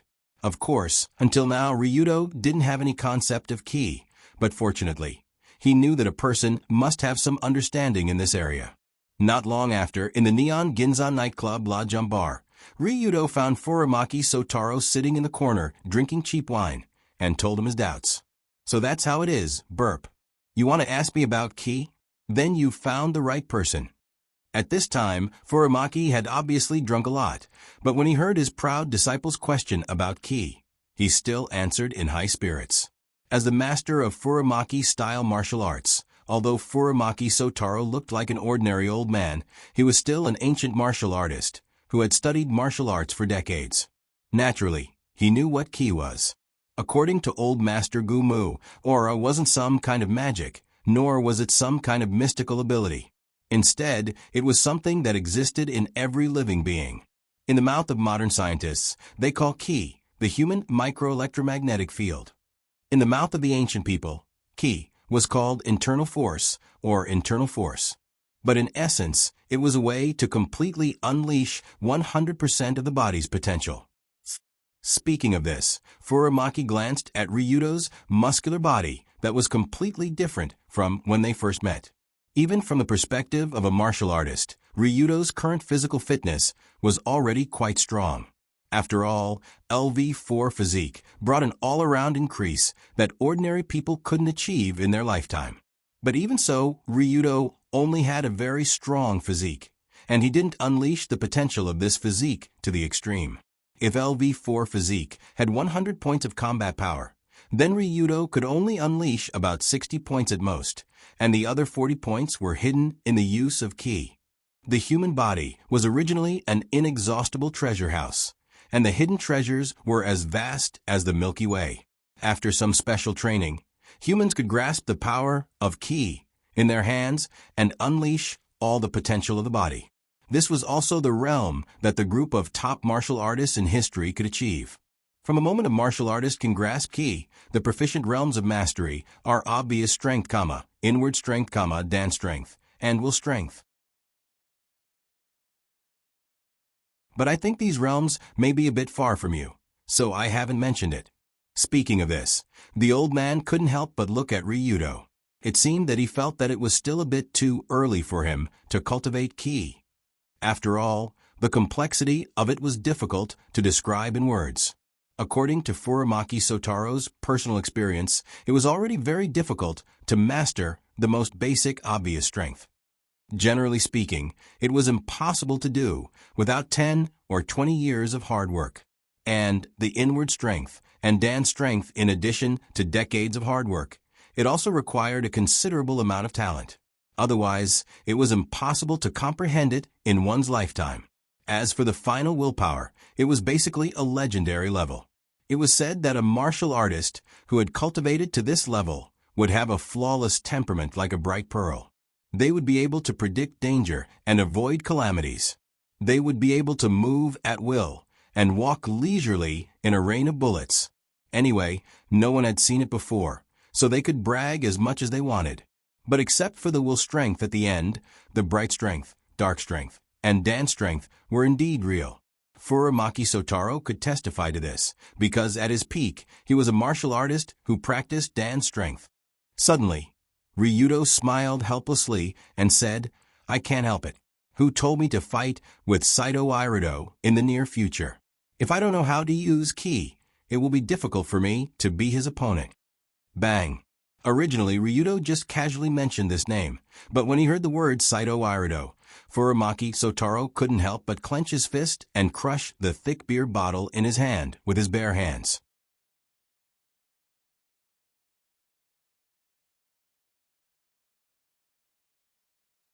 Chapter 216. Accompanied by a crisp shattering sound, the fragments of the beer bottle mixed with the aroma of malt scattered on the ground, and even slightly cut Furamaki Sotaro's palm. But he didn't care about it, but his face flashed with a dignified expression and anger from the bottom of his heart. At the same time, the old man who usually gave others the impression of a wanton and disco lover had his face darkened, revealing a solemn expression that was comparable to the title of Grandmaster of Ancient Madras School. Does the old man have a grudge against the path of initiation? Since knowing Furamaki Sotaro, this was the first time Ryudo saw the old man show such an expression. Obviously, the name Path of Initiation sounded very special in his ears. And there was another thing that surprised Ryudo. It was the strength of the old man's hand that crushed the beer bottle. Now Furamaki's physical ability was very poor, and his physique was only at the level of LV2. It was hard to imagine that his hand strength could crush a thick beer bottle. This was not a syrup used for acting, but a real beer bottle. It would be strange if this level of strength could crush it directly. Could it be that what happened just now was the actual use of chi? Through muscle trembling, it could induce a stronger force? Just when Ryudo was surprised by the old man's chi, the old man slowly raised his head and said to Ryudo in a deep voice, "You want to go against Saidu, that demon child?" That's what happened. Hearing this, the old man sighed deeply, then shook his head and said, "Forget it, you are not his opponent. Even I am not his opponent." After hearing this sentence, Ryudo understood that the old man had fought with Path of Initiation. Furthermore, it was obvious that this master of the ancient Mu school had been defeated by someone who had stepped into the Tao. In fact, he had even been beaten up quite badly. After that, the old man told Ryudo about his past. That was almost 10 years ago. At that time, although the old man loved to dance, he still managed his own Furamaki Ryu dojo well and passed down his skills to the next generation. But on that day, that demon child appeared. He came to provoke me, and I fought with him. In the end, I almost died on the spot. As Furamaki Sotaro spoke, he reached out and lifted the corner of his shirt, revealing the huge handprint on his abdomen. The deep purple handprint was left on the old man's body like a special tattoo. Even after 10 years, it was still as clear as new. It was clear how ruthless Seida's palm was. The most important thing was that the Tao initiation was at the very center of the human body. It was located in the middle of the golden section line of the human body, which was the so-called Dantian. After cultivating qi to a high level, one could use the Dantian to shake the body from the inside out and use the so-called Dan force. This was the realm that the old man had reached. But the Tao initiation directly destroyed almost all the muscles, meridians, and acupoints near the old man's Dantian, causing the Dan force that he had painstakingly cultivated for many years to vanish. And his strength plummeted. So that was it. It was that bastard's doing. Ryudo had always felt that the old man seemed to be injured. Now that he heard it, he knew that it was a gift left by Saidu. Suddenly, Ryudo could not help but clench his fist and said in a tone that contained fire, "Old man, I will avenge you." Avenge? What avenge? The strength of the Tao initiation has already reached the peak of Dan force. You haven't even released your chi. Fighting with him is not revenge, it's suicide. Do you understand? Then teach me how to release my chi. As long as I learn, I have confidence that I can kill him. What nonsense. The old man heard this and couldn't help but blow his beard. He said disdainfully, even if I help you release your chi now, it will take at least 10 years to cultivate to the point where you can use obvious force. How can it be useful in the near future? Do you think you are a god? Let me try. Maybe I really am an immortal? Ryudo heard this and smiled slightly. There was a strange, unfathomable confidence in his tone. Of course, Ryudo was not a god, but his Krypton gold system was comparable to a god. If he remembered correctly, there were no skills related to chi in the shop, but it was most likely because he did not release his chi, and the system determined that there was no such thing. Just like when Ryudo did not learn the skill Furamaki-style martial arts at the beginning, if he did not have the corresponding skill, then the system would not open the purchase category of the skill. But if he really released his chi, even if it was just a little bit, he could quickly buy the skill book to quickly let this ability reach the point where it could be used in actual combat, soaring to the sky. But this kind of thing, the old man Furamaki naturally did not know. He only thought that Ryudo did not know the immensity of heaven and earth. But even so, the old man still could not persuade this stinky hooligan who was more clingy than candy, and could only help him release his chi. Not long after, the two appeared in the back alley of the La Jump Bar nightclub. Compared to the last time when Ryudo chased the old man to the back alley, the group of junkies who usually gathered here had already disappeared. That was probably because the psychedelic Subaru group had been wiped out. Moreover, under the management of the Black Hand Alliance, the behavior of taking drugs in the middle of the night had decreased a lot. After all, Ryudo set a rule that if he saw a junkie, he would directly cut off their fingers with a knife and see how many fingers were left for them to suck. After arriving at a single room in the corner of the remote alley, the old man warned again, I can help you release your chi. After you experience it, you should understand the difference in strength between you and those who have entered the Tao. Don't think about revenge anymore, understand? Okay, I swear if I don't train my strength to negative Jing, I will definitely not take revenge, okay? That's more like it. After hearing Ryudo's oath, the old man could not help but sigh in relief. After all, negative Jing required at least 20 years of training to be produced. This Ryudo was still far away. Maybe by that time he had entered the Tao, he would have already died of old age. So he waved his hand and said, Take off your clothes. Get ready to start. Take off my clothes? Here? Long Do looked around at the small, dark room and couldn't help but twitch his mouth. This small room should be where the old man usually stayed. It was not that he did not have the money to rent a better room, but it was closer to the nightclub, so it would be more convenient for him to go to the disco. But in the middle of the night, to let Ryudo take off his clothes here, it was more or less, just take off your clothes. I need to perform some acupuncture on your body to stimulate the acupuncture points and let the chi in your body start to become active. This way, you will be able to quickly feel the power. As he spoke, the old man took out a row of acupuncture needles from somewhere and walked over with the needles held up like Granny Rome. Phew. You should have said so earlier. It's just acupuncture. After understanding the old man's meaning, Ryudo also took off his clothes and looked at the needles piercing into the acupuncture points on his body. 1, 2, 3, 4, 5, 6, 7, 8. When the needles pierced into the acupuncture points, it felt soft and numb. It was not painful, but even a little comfortable. From the way the old man inserted the needles, he probably learned acupuncture from an ancient country. Coincidentally, the world's top expert, Maya, also knew how to use needles. Acupuncture techniques were closely related to the acupuncture points, and the acupuncture points were closely related to qi. Looking at it this way, the reason why Rabbit Ball was so strong should be related to his good use of needles and his deep understanding of the acupuncture points in the human body. After all, he should be able to stimulate any acupuncture point in the body at will, thus creating a strong qi in the body. However, after Ryudo's acupuncture points were densely packed with needles, the old man Furumaki's next step shocked him.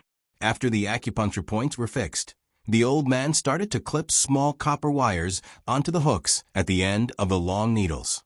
The other end of the copper wires was connected to something like a generator. It felt like he was planning to give Ryudo a pleasant electric shock therapy. That, Teacher Furumaki? To activate chi, the fastest way is to use a small electric current to stimulate the acupuncture points, so your body will feel a little numb in a while. That's normal. There won't be a problem, right? Ryudo heard this and swallowed a mouthful of saliva. He felt that his scalp was starting to numb. He felt like he was a death row prisoner sitting in the electric chair, and he was the kind that stupidly sent himself to the door. Of course there won't be a problem. As long as the position of the electric needles is correct, it should be successful. Of course, this is a test of the user's memory. Then your memory, no problem. Although I'm already 67 years old, my memory is still very good. When asked this question, Furumaki Sotaro patted his chest and promised with a face full of confidence. However, Ryudo's rogue analyzer could clearly see that the old man's attributes showed that he was 69 years old. Very good memory? Wait a minute, didn't you forget how old you were? Instantly, Ryudo felt a chill down his spine and quickly asked, Wait, actually, is there any other way to activate chi? Don't talk, let's start, or you'll bite your tongue. Without waiting for Ryudo to hesitate for a while, the old man had already pulled down the switch very quickly. Almost at that moment, Long Do felt as if his head had been pierced by a bolt of lightning. His eyes were pale white, and there were constantly snowflakes like old TV shows flashing crazily.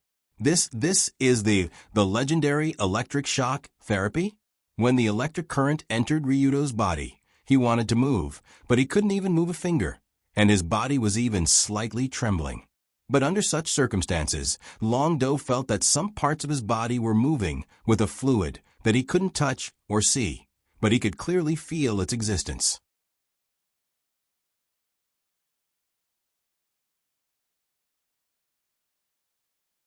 Chapter 217. This flowing thing was like a stream of water, spreading from the various acupuncture points all over his body. It was particularly obvious in the current situation where his body was numb. Obviously, this was the mysterious power called chi that Furumaki mentioned before. Chi was attached to his body like a cloud, as if the blood in his body also flowed with the flow of chi and mixed with it. Chi and blood.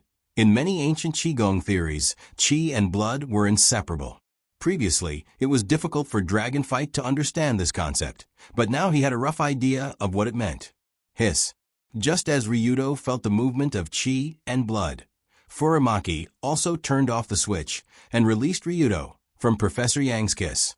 Looking at Ryudo's thoughtful expression, the old man also smiled and asked, How is it? You probably understand now, right? I understand, but it's difficult to describe in words. After thinking for 2 seconds, Ryudo gave such a vague answer. For the human body, the opening of chi or human microelectromagnetic field was like swimming or riding a bike. It was a pure physical memory. These movements and techniques were actually difficult to describe in words, and it was also difficult to think about what was going on in the mind. In short, once you know it, and once you learn it, you can never forget it in your life. It's just that the opening and mastering of chi was a mysterious state. It was many orders of magnitude higher than swimming. The difficulty of opening it was extremely high, and the difficulty of mastering it to be able to use it in battle was even higher. After the stimulation of the acupuncture points, just now, although Ryudo had begun to perceive the existence of chi, this level of opening was only a pure beginner level, equivalent to swimming to the level where he could just float on the water. When Long Do stood up, the old man held one of his fingers. Focus on the tip of this finger. You need to learn how to use your mind to control the movement of your chi and blood. Only then can you use chi to produce force.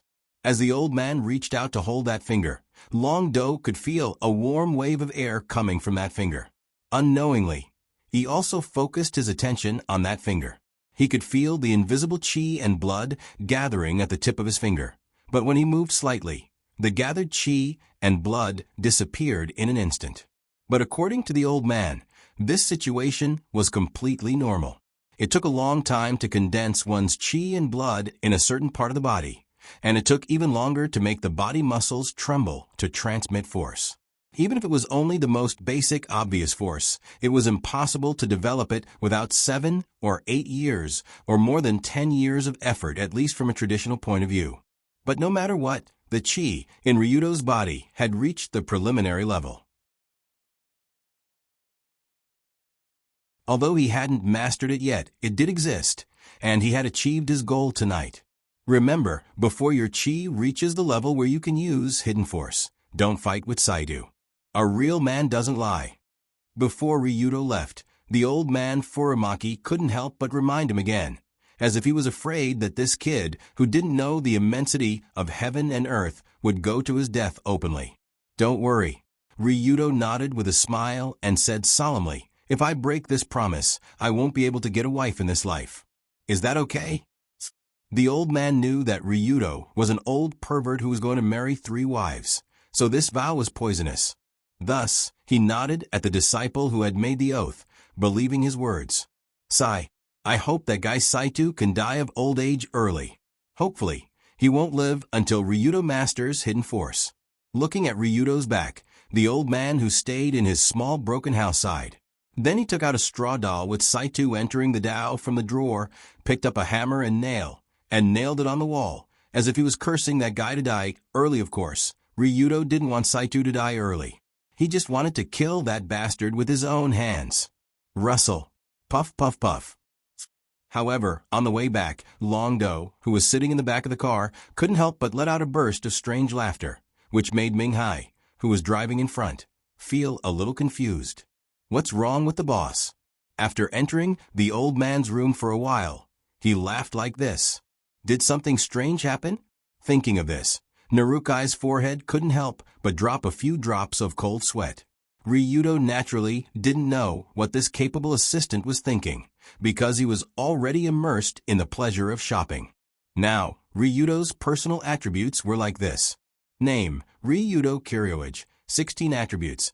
Wisdom LV2, Physique LV4, Courage LV3, Insight LV2, Charm LV4, Chi opening rate, 1% title.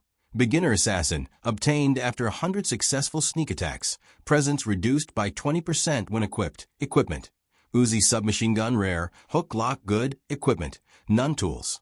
Rogue Velcro, Rogue analysis mirror. Rogue voice changing mask, Rogue glider skills. Ancient Bajiquin, Furamaki style martial arts. Iron bone mastery, copper skin mastery. Parkour master. Rogue immortality, silent movement, Aura shield, omnipotent driver total assets. $172,870,000. Sure enough, this time there was an additional chi opening rate in the attribute pane, which represented Ryudo's mastery of this new ability. 1% mastery was almost a beginner level. There was no way to use it in actual combat. But fortunately, the current Ryudo was still quite rich. At first, he saved 120 million to buy the special medicine to treat Rue Hui. After upgrading his charm, he spent 50 million and had about 70 million left. As for the remaining 100 million or so, it was a part of the assets that Ryudo plundered when he led the team to eliminate the White Tiger Gang and Psychedelic Saburo. Of course, the cash in the hands of the 2 gangs was definitely more than this, but after all, Kai Yang and Tessa were among the people who raided the property. Everyone had to divide the assets equally. And after the assets were divided equally, most of them had to be transferred to the public account of the Rulong Group. Ryudo himself could only get a part of it, which was about 100 million or so. But even so, 100 million or so was not a small amount, not to mention that after 3 days, there would be a larger sum of 300 million, which was the money for John's redemption. In other words, until the princess coming-of-age ceremony a week later, the amount of money that Ryudo could use was about 470 million or so. It could be said that it was the largest sum of money he had so far. At this time, Ryudo had to think about how to use this large sum of money. He now had the attribute of LV4 physique, international warrior. If he collected more money to reach 500 million, he could upgrade physique to the highest level LV5, extreme Superman. But if he did not choose to upgrade it to the highest level at this time, the 500 million or so in cash could be used to buy a large number of skill books, equipment, and other upgrade points. After all, Ryudo's current attributes were not very balanced. Wisdom and insight were only at LV2, which was a bit worse than other attributes. If he upgraded these two attributes to LV3, he would only need to spend about 100 million or so, and the remaining money could be used to buy a lot of skills and equipment. It felt that upgrading was not worse than upgrading physique from LV4 to LV5. What should I do? Forget it. The 300 million will only arrive in 3 days. I should go shopping first. Thinking about it, Ryudo opened the Krypton shopping mall and flipped to the column of skill books.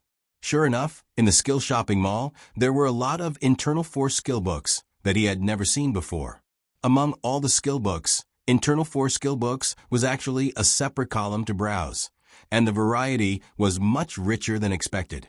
What were the normal internal force, Chien Kuen Foundation Technique, Body Strengthening Technique, Youth Rejuvenation Technique, Heavenly Cycle Technique, etc.? What were the literary skills, Indian Secret Technique, Princess Divine Technique, Test of the 8 Extraordinary Meridians, Primordial Pill Subprescription Technique, etc.? What were the stupid skills, Breathing Technique that even monkeys can understand, Fasting Divine Technique for paupers, Death in situ for 10 seconds, Celestial Concealment Technique, etc.? How to describe these internal force skills? It was just that they looked so mysterious, so ridiculous, so ridiculous.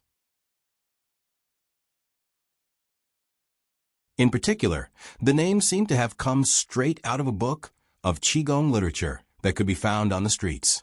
As for the effects of these skills, most of them could increase the Qi opening rate after cultivation, but each of them had a unique effect, and some of them were even ridiculous. For example, Fasting Divine Technique for paupers, after cultivation, could extract energy from the air and sunlight, and could only eat a meal every few days without starving to death, although the side effect was that one would become skinny like a bag of bones. What was the use of this? There was also the death in situ for 10 seconds after cultivation could greatly increase the Qi opening rate, but at any time, one could die in situ and ascend to heaven. What a scam! Wasn't dying in situ and ascending to heaven suicide? As for the other martial arts and secret methods, they were basically some very ordinary things that increased the opening rate of Qi. Although the name was fancy, it was actually no different from the most basic body-strengthening martial arts. After all, in the end, Qi was not some kind of battle Qi or Qi force in fantasy novels, but only the development of the human body's latent ability. Martial artists who succeeded in cultivating Qi could slow down aging, strengthen their bodies, and increase their combat strength. However, it was impossible to create 18 dragons with a single palm strike after cultivating to the limit. That would become a fantasy world.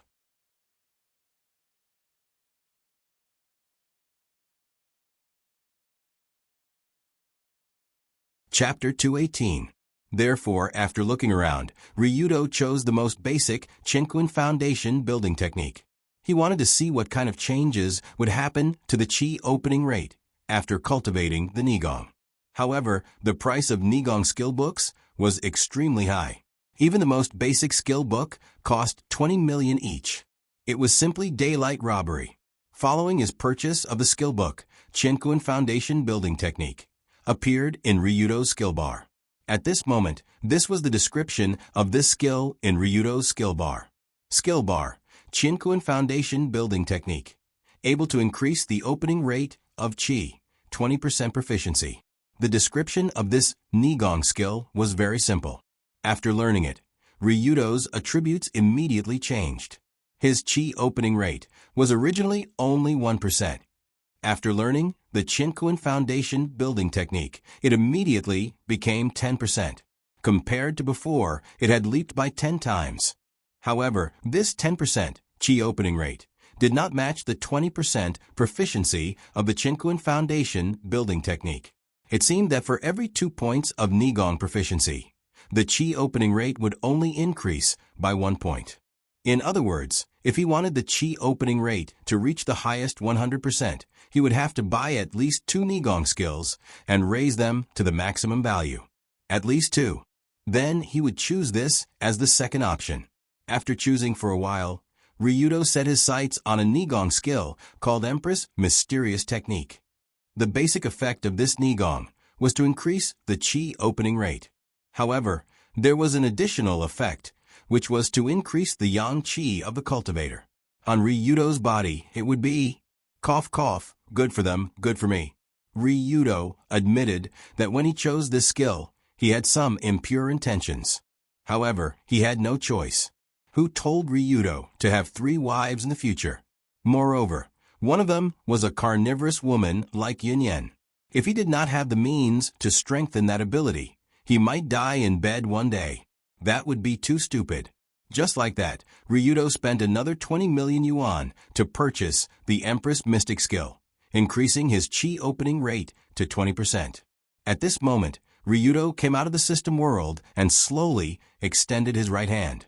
With a thought, a chi, that was much hotter than before gathered on the palm of his hand. Moreover, it did not dissipate as the palm moved up and down, left and right, and rotated. It was still firmly wrapped around the palm of his hand. So that's how it is. Is this the situation after mastering chi? I feel like my body has become 2 layers. In layman's terms, after mastering chi, one would feel as if there was an invisible person in one's body. When Ryudo used his mind to control his body, he could also control the person in his body to perform the same or different actions. Not long after, Ryudo returned to the headquarters of the Rulong Group and returned to his room. At the door of the room, there was a tree that was more than 20 centimeters thick. Ryudo came to the front of the tree and threw a punch at it. At the same time, he mobilized the chi in his body and spread it in that direction. Boom! When the punch arrived, the tree broke. The tree that was more than 20 centimeters thick was smashed like a bubble by Ryudo's punch. The most important thing was that Ryudo did not use much of his physical strength. Instead, he relied on the clear force produced by his chi to shatter the tree. With a chi opening rate of around 20%, he could already use the first stage of clear force. In other words, this was equivalent to Ryudo skipping the years of hard work that Furamaki Sotaro said in the blink of an eye. He suddenly had the strength of chi that was enough for actual combat. Oh, is this the first stage of clear force? Amazing. After Ryudo tried a few times, he found that using chi to stimulate clear force at the same time while attacking could increase the power of the attack by about 50%. Don't underestimate this 50%. Now that Ryudo had LV4 physique and the high lethality of ancient Bajiquin, one attack was already fatal. On this basis, an increase of 50% was already quite terrifying. The most important thing was that now Ryudo's chi opening rate was only 20%. In other words, he still had a lot of potential that had not been fully utilized. In the not-too-distant future, if Ryudo could have LV4 physique and chi opening rate of 100%, even he himself could not imagine how terrifying it would be. It was probably not much different from Superman. But even so, in fact, the current Ryudo was already on the road to becoming Superman. However, just as the youth here was immersed in the excitement and joy of getting a new toy, time passed by and the next morning came as promised. It had to be said that this was a depressing morning. The wind was strong, the rain was sudden, the dark clouds covered the city. Early in the morning, there was a continuous drizzle, giving people an ominous feeling of dark clouds covering the sky. However, in a villa with a huge courtyard in Tokyo's Chiyoda district, the master who lived here was obviously not overwhelmed by this depressing morning. Classical, solemn. First of all, after seeing this courtyard, the first words that would appear in the mind would be these 4 words. Although the modern world was like a wheel that forced everyone to move forward.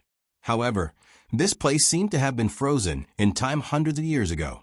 The small stream flowed, the antique atmosphere, the green vines, and the various flowers and plants naturally set off the taste and value of this place, making it appear very fresh and elegant. And in the middle of this courtyard, there was a clear pool in a bamboo forest. Not far away, there was a brick path that led to a secluded place. The flowers were deep and the house was quiet. It was really a good residence. But this early in the morning, a very short figure was not afraid of the drizzle, standing alone by the spacious pool. Taking a closer look, this Saitu Ryu martial arts master, Saitu Ryu-do, was wearing a simple and loose outfit. His eyes were closed, and he was squatting next to the pool, as if he was concentrating. Hiss. After standing for who knows how long, Ryu-do suddenly inhaled, his short neck stretched out, his nose and mouth were like a suction fan, quickly inhaling the surrounding air into his abdomen. This time the inhalation was very fierce. The inhalation lasted for more than 10 seconds, during which there was no pause at all. Even in the process of inhaling, Ryu-do's abdomen was violently expanding, like a huge toad. At the same time, the man's limbs and all the muscles on his body were constantly trembling in the process of inhaling, as if they were being attacked by an electric current, as if every muscle had its own consciousness. Hiss, hiss. After inhaling enough air, Ryu-do once again exhaled, only to see a huge wave of air gushing out from his mouth. The small pool in front of him rippled, as if it was being attacked by a gust of wind. Such a terrifying inhalation and exhalation, it was hard to imagine that it could be done by a human. If a thin and weak person was standing in front of Ryu-do, perhaps this breath would have blown him a few meters away. The terrifying scene just now was the result of one of the most profound energy arts of the tantric schools, the art of the Lokapala imparting profundity, a breathing incantation.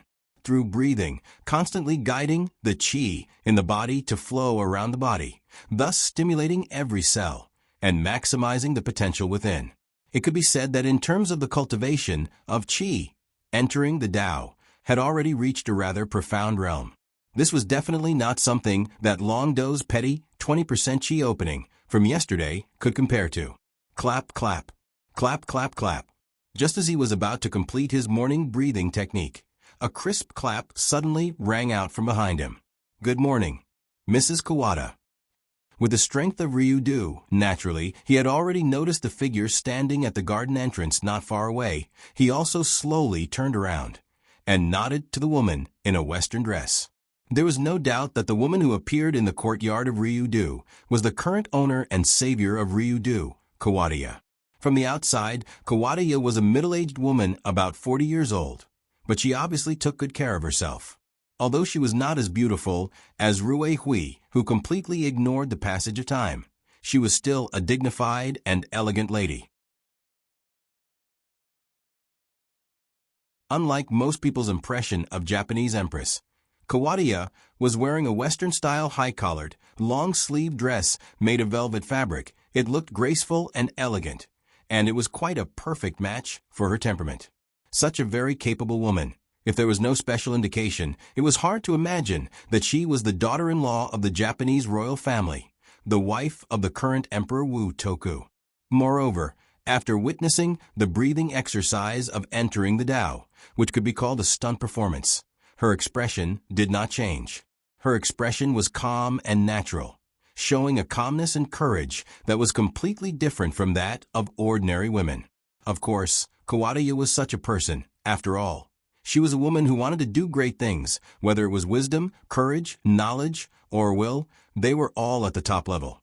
Mr. Ryu-do, last night you saw Ryudo Kiryu again. What do you think of him now? When Kawada said these plain words, it gave people a sense of stability, as if everything was under her control, even if it was a question. Obviously, this was a very easy woman to trust, because by her side, one would feel very calm. From a certain point of view, Kawada was actually the same type as I am. But when he heard that name, Ryu-do frowned slightly and said with disdain, "He is far from being my opponent now." In other words, you can kill him at any time, right? Not necessarily. Oh, Kawada originally thought that Ryu-do would say at any time, but she didn't expect him to say such a sentence.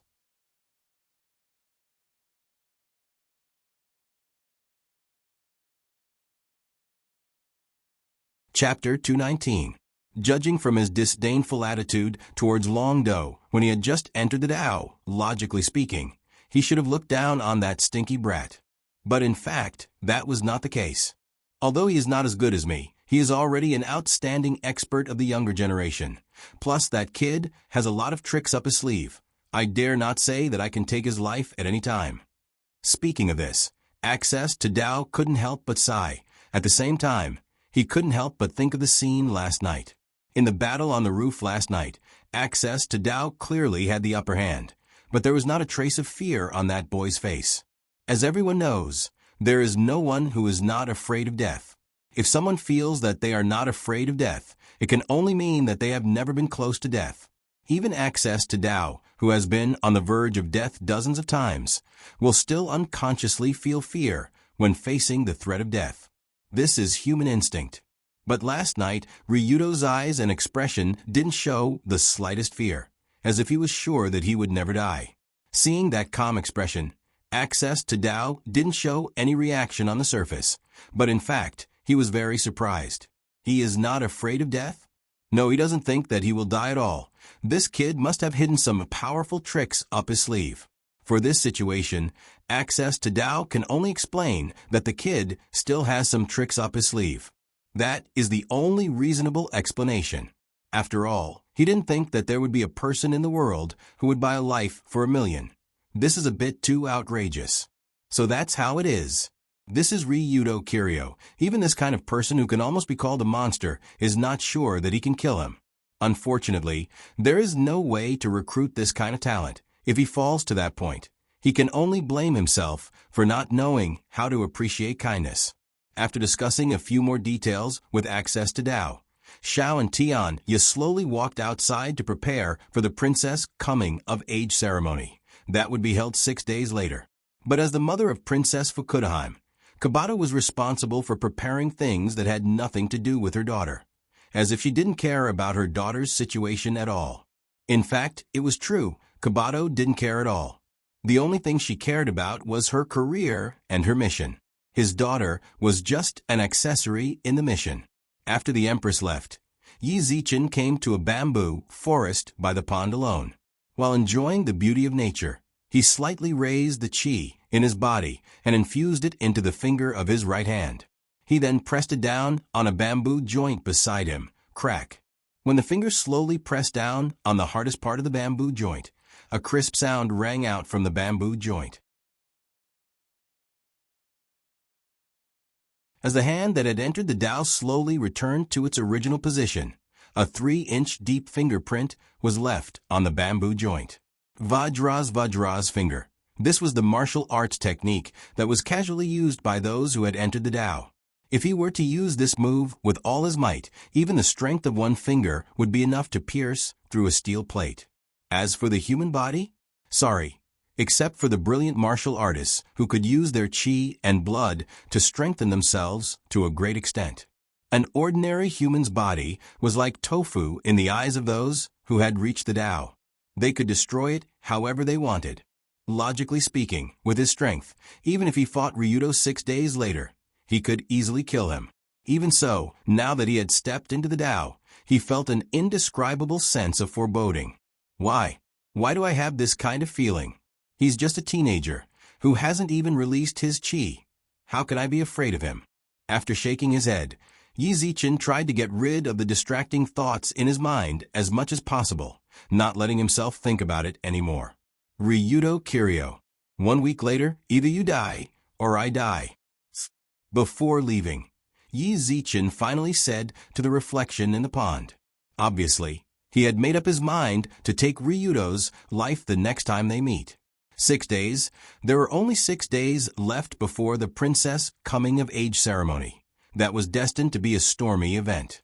In these 6 days, no matter what kind of thoughts people had about the upcoming event or what kind of preparation they were secretly doing, the carriage of time would always reach the end without them noticing. 6 days later, in this late spring day, the wind was blowing, the flowers were blooming, and the young princess from the oldest family in Japan, Princess Fukudahime's coming-of-age ceremony was also coming. Due to the particularity of this festival, for today's Tokyo and even the entire Japan, today can be said to be a day of great attention. As everyone knows, the Japanese royal family has completely fallen to the status of mascot in this era.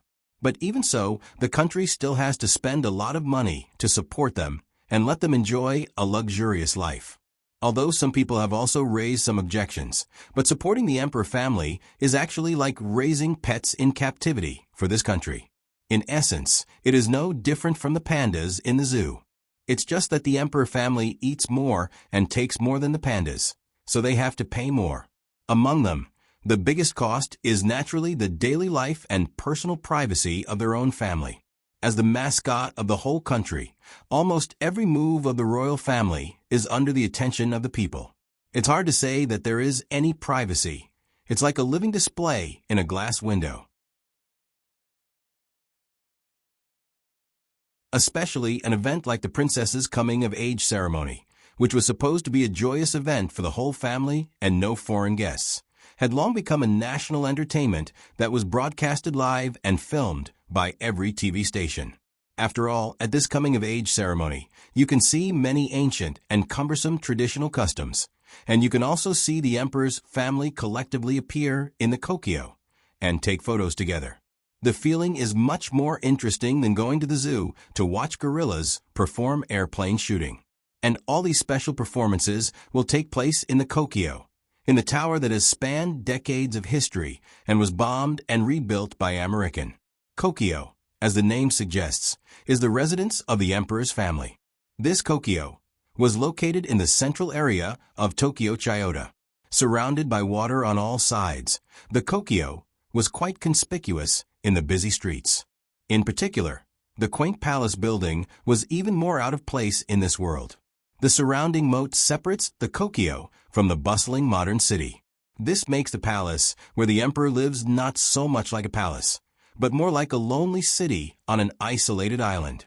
Generally speaking, except for the outer areas, such as the East Court and Kitano Maru Park outside the kokyo, the palace area, covering an area of about 2,500 hectares, is not open to the public, and there are not many people in it at ordinary times. Of course, it doesn't mean that there are no people today. After all, starting at about 10 o'clock this morning, the particularly eye-catching Princess Fukudahime's coming-of-age ceremony will be held inside the kokyo.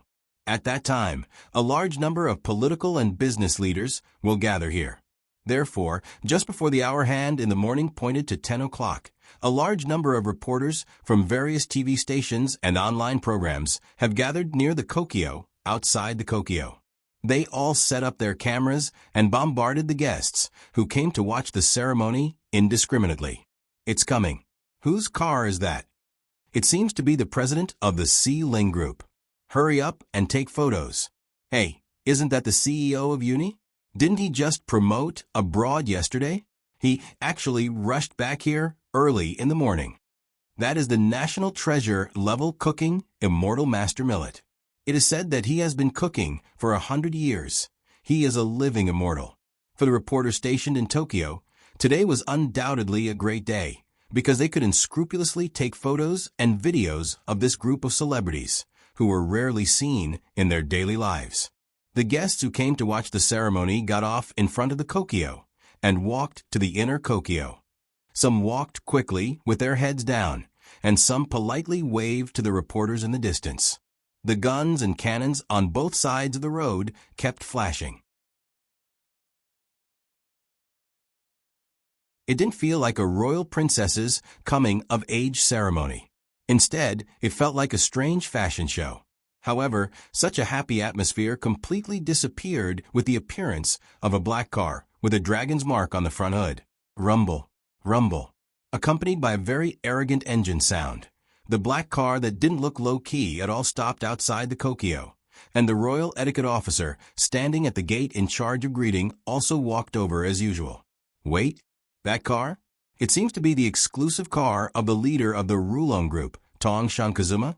when the reporters saw the car that exuded an aura that was out of place with the other visiting cars. They realized the origin of the car.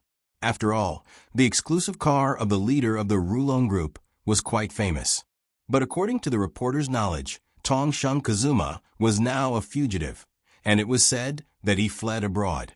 Some people even saw him drinking vodka while fighting with a white bear in Siberia. Now, the second generation Mu Tong Sheng Longdo was in charge of the Dragon Group. Although he was only 16 years old, it was said that he was vicious and merciless. His methods were cruel, and he was guilty of all kinds of crimes. He was the ultimate scum from head to toe. No way? Could it be? When they thought of this, some of the reporters trembled as they looked at the car that just opened the door. They saw the young man sitting in the back seat of the car step out. When the young owner of the car opened the door and walked out with the royal etiquette officer, he was exposed to hundreds of cameras. Almost everyone who saw him was stunned. Of course, the person who came to the princess coming-of-age ceremony in this car was Ryudo, who was warmly invited by the current empress. But today he was clearly dressed up and he looked very domineering. You're tuning in to the Echo Reads YouTube channel. Don't forget to subscribe and join us on this journey to catch the most captivating stories.